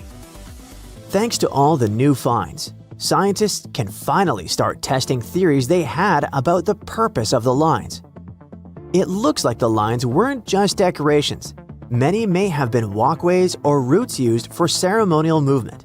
In case you're worried, AI isn't replacing archaeologists. They still check every promising lead on the ground and interpret everything the machines find. Back in Britain, the pit circle also connects to an even older structure, an early Neolithic site called Robin Hood's Ball. Because it stood so far from the famous stones, it felt like a side character. But it turns out Robin Hood's Ball is from around 3600 BCE, which makes it about 500 years older than Stonehenge itself. It's what archaeologists call a causewayed enclosure, which sounds fancy but really means a big circular earthwork made of ditches and banks. Instead of one clean trench, the ditches are broken into short segments with little gaps in between. And instead of keeping people out, it probably brought them together. Archaeologists think these enclosures worked as gathering places, spots for meetings, feasts, rituals, and social bonding among the first farming communities. Then came the twist no one expected. While preparing land at Lark Hill, a hillside northeast of Stonehenge, for new military housing, archaeologists found signs of another causewayed enclosure. This discovery flipped the map upside down. The landscape wasn't growing outward from Stonehenge, it was already alive long before the stones ever went up. As researchers dug deeper, they found hundreds of flint tools, beautifully made leaf-shaped arrowheads, chunks of human skull, and pieces of antler, likely used as digging tools. Then came the pottery. Different styles showed up in different places, some from the enclosure ditches, others from nearby pits. That matters because pottery styles often act like cultural fingerprints. The mix suggests something big. Different groups of people were visiting the same place and brought their own traditions, tools, and objects with them. All of this changes how we see Stonehenge. The stones didn't appear out of nowhere. They rose in a landscape already loaded with meaning, memory, and movement. Every new discovery like the ones near Stonehenge, in the Amazon jungle and Peru, forces archaeologists to rewrite textbooks and the whole world to rethink the idea of progress. It turns out that ancient people made up for the absence of steel and electricity with observation, creativity, and shared meaning. There are countless doors all over the world that haven't been opened for decades, and even centuries. The question is why? It seems that nowadays you can open any door you want. The truth is that some doors were sealed for a grave reason. And so far, nobody has found out what treasures and mysteries they hide. Here are 4 doors that keep their secrets all too well. The Taj Mahal. First up, we've got the Taj Mahal in India, one of the most romantic places in the world. Shah Jahan commissioned it in 1631 and dedicated it to his 3rd wife, who he loved like crazy. They were married for 19 years and had a whopping 14 kids together. But unfortunately, she passed away while giving birth to their last baby. Shah Jahan was heartbroken and decided to build an epic tomb to remember her by. The construction took a whopping 20 years to finish. The building has quite an interesting layout. The design is super unusual with these 4 massive 130-foot tall minarets that stand on the corners of a huge platform.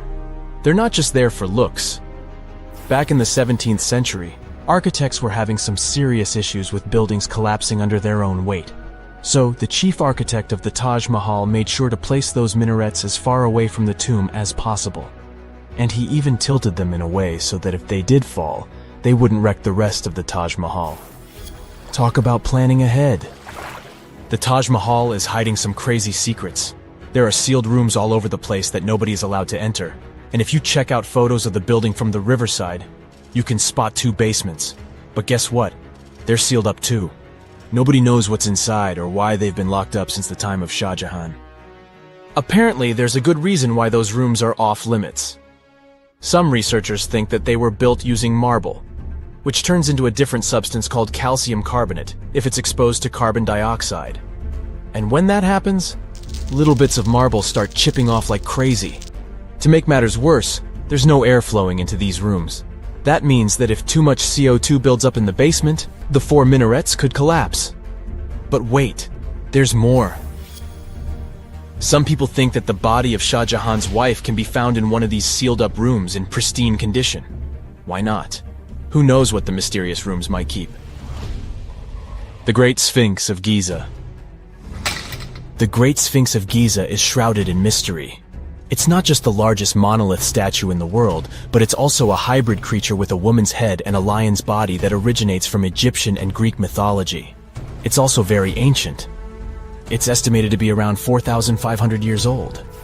The construction of this marvel took about 3 years and required 100 workers who were not slaves and were treated with delicacies like sheep and goat meat. It is also thought that it used to be much more massive than it is now. Archaeologists found huge stone blocks and abandoned toolkits near the site. However, the real secrets of the Sphinx lie underground, near its paws. A group of scientists used a seismograph to detect 2 hidden chambers beneath the Sphinx's paws. Some people think that these rooms might be the legendary Hall of Records, which holds ancient scrolls revealing the secrets of the universe. I mean, that's way cooler than any library I've ever been to. Rumor has it that the Egyptians even had info on Atlantis stashed down there, which is like a super old version of a conspiracy theory. Unfortunately, we can't go on an adventure to check it out just yet. The chambers presumably have 2 entrances, but both remain sealed. The researchers haven't yet received the green light to check out their theory. Let's hope they won't keep us in suspense forever. Sri Padmanabhaswamy Temple. This temple is located in the beautiful state of Kerala in India. This temple is famous for more than just its breathtaking beauty. Underneath the temple there are 6 vaults, creatively named A, B, C, D, E, and F. The enormous iron doors to these chambers add to the mystery of what's behind them. A few years back, the authorities decided to open these vaults to the world, but it wasn't an easy task. You can't just open the doors and enter the vaults. It required a lot of work. It took them a while, but finally, in 2011, they opened 5 of the 6 chambers. And guess what they found? Tons of treasure. Bags of gold, precious gemstones, and priceless diamond jewelry. The estimated worth of everything found in the vaults is a whopping $1 trillion. It's like the temple was the real-life inspiration for Aladdin's Cave of Wonders. But wait, I said 5 of the 6. What happened to the last one? Vault B has remained closed, but not for lack of trying. They simply didn't manage to open it. There is even a belief that it's fatally cursed. Legend says that only a saint or sage can break the curse by chanting a specific mantra. But no one has been able to do this yet, presumably because we don't have saints or sages at our disposal. There is also rumor that in the 30s some temple invaders tried to enter Vault B to do some good old looting. But they never reached their target. Apparently terrible snakes materialized out of nowhere and chased the gang away. But of course, this is just an urban legend, and there is not proof of that. However, it is said that the Auditor General dealing with the temple claimed that Vault B had been opened at least 7 times since 1990, and nothing bad happened to anyone who entered. Who knows? Maybe we should send Indiana Jones to check it out. The First Emperor's Tomb. Deep under a hill, completely undisturbed and surrounded by dangerous traps, lies an ancient 2,000-year-old tomb. It belongs to Qin Shi Huang, the first emperor of China. He was born in the Qin state and became king when he was just a boy. But when he grew up and gained full power, he united the warring states ancient China was divided into by conquering them. After that, he created the Qin dynasty. When he died in 210 BCE, they buried him deep underground in a massive tomb. And when I say massive, I mean massive! Back in 1974, some farmers in Xi'an, China, stumbled upon something strange while digging a well, a huge terracotta soldier. This discovery led to an extensive archaeological dig that has continued for over 40 years, revealing a collection of thousands of clay soldiers.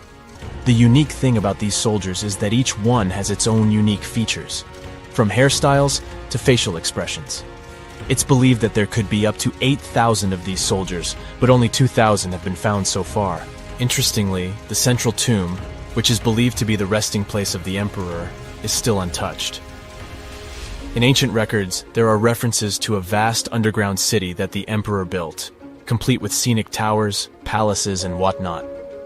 Sima Qian, a Han Dynasty historian, wrote that the tomb was adorned with treasures and had space for hundreds of officials, but the lack of technology to properly examine the site is what's holding things up. Qin Shi Huang was surrounded by liquid mercury in his tomb, with two of the streams representing the major rivers of China, Yellow River and Yangtze. The ancient Chinese believed that mercury could provide immortality, but it could have also caused the emperor's death since he regularly took mercury pills to prolong his life. The dangerous levels of mercury contamination in the soil near the tomb are the main reason why scientists are reluctant to explore it. It could be very dangerous both for people and for the environment. Now, if I had to choose which door to open, I'd probably go for the one that doesn't lead to a tomb surrounded by poisonous mercury. Call me crazy, but I'd like to avoid any potential health hazard.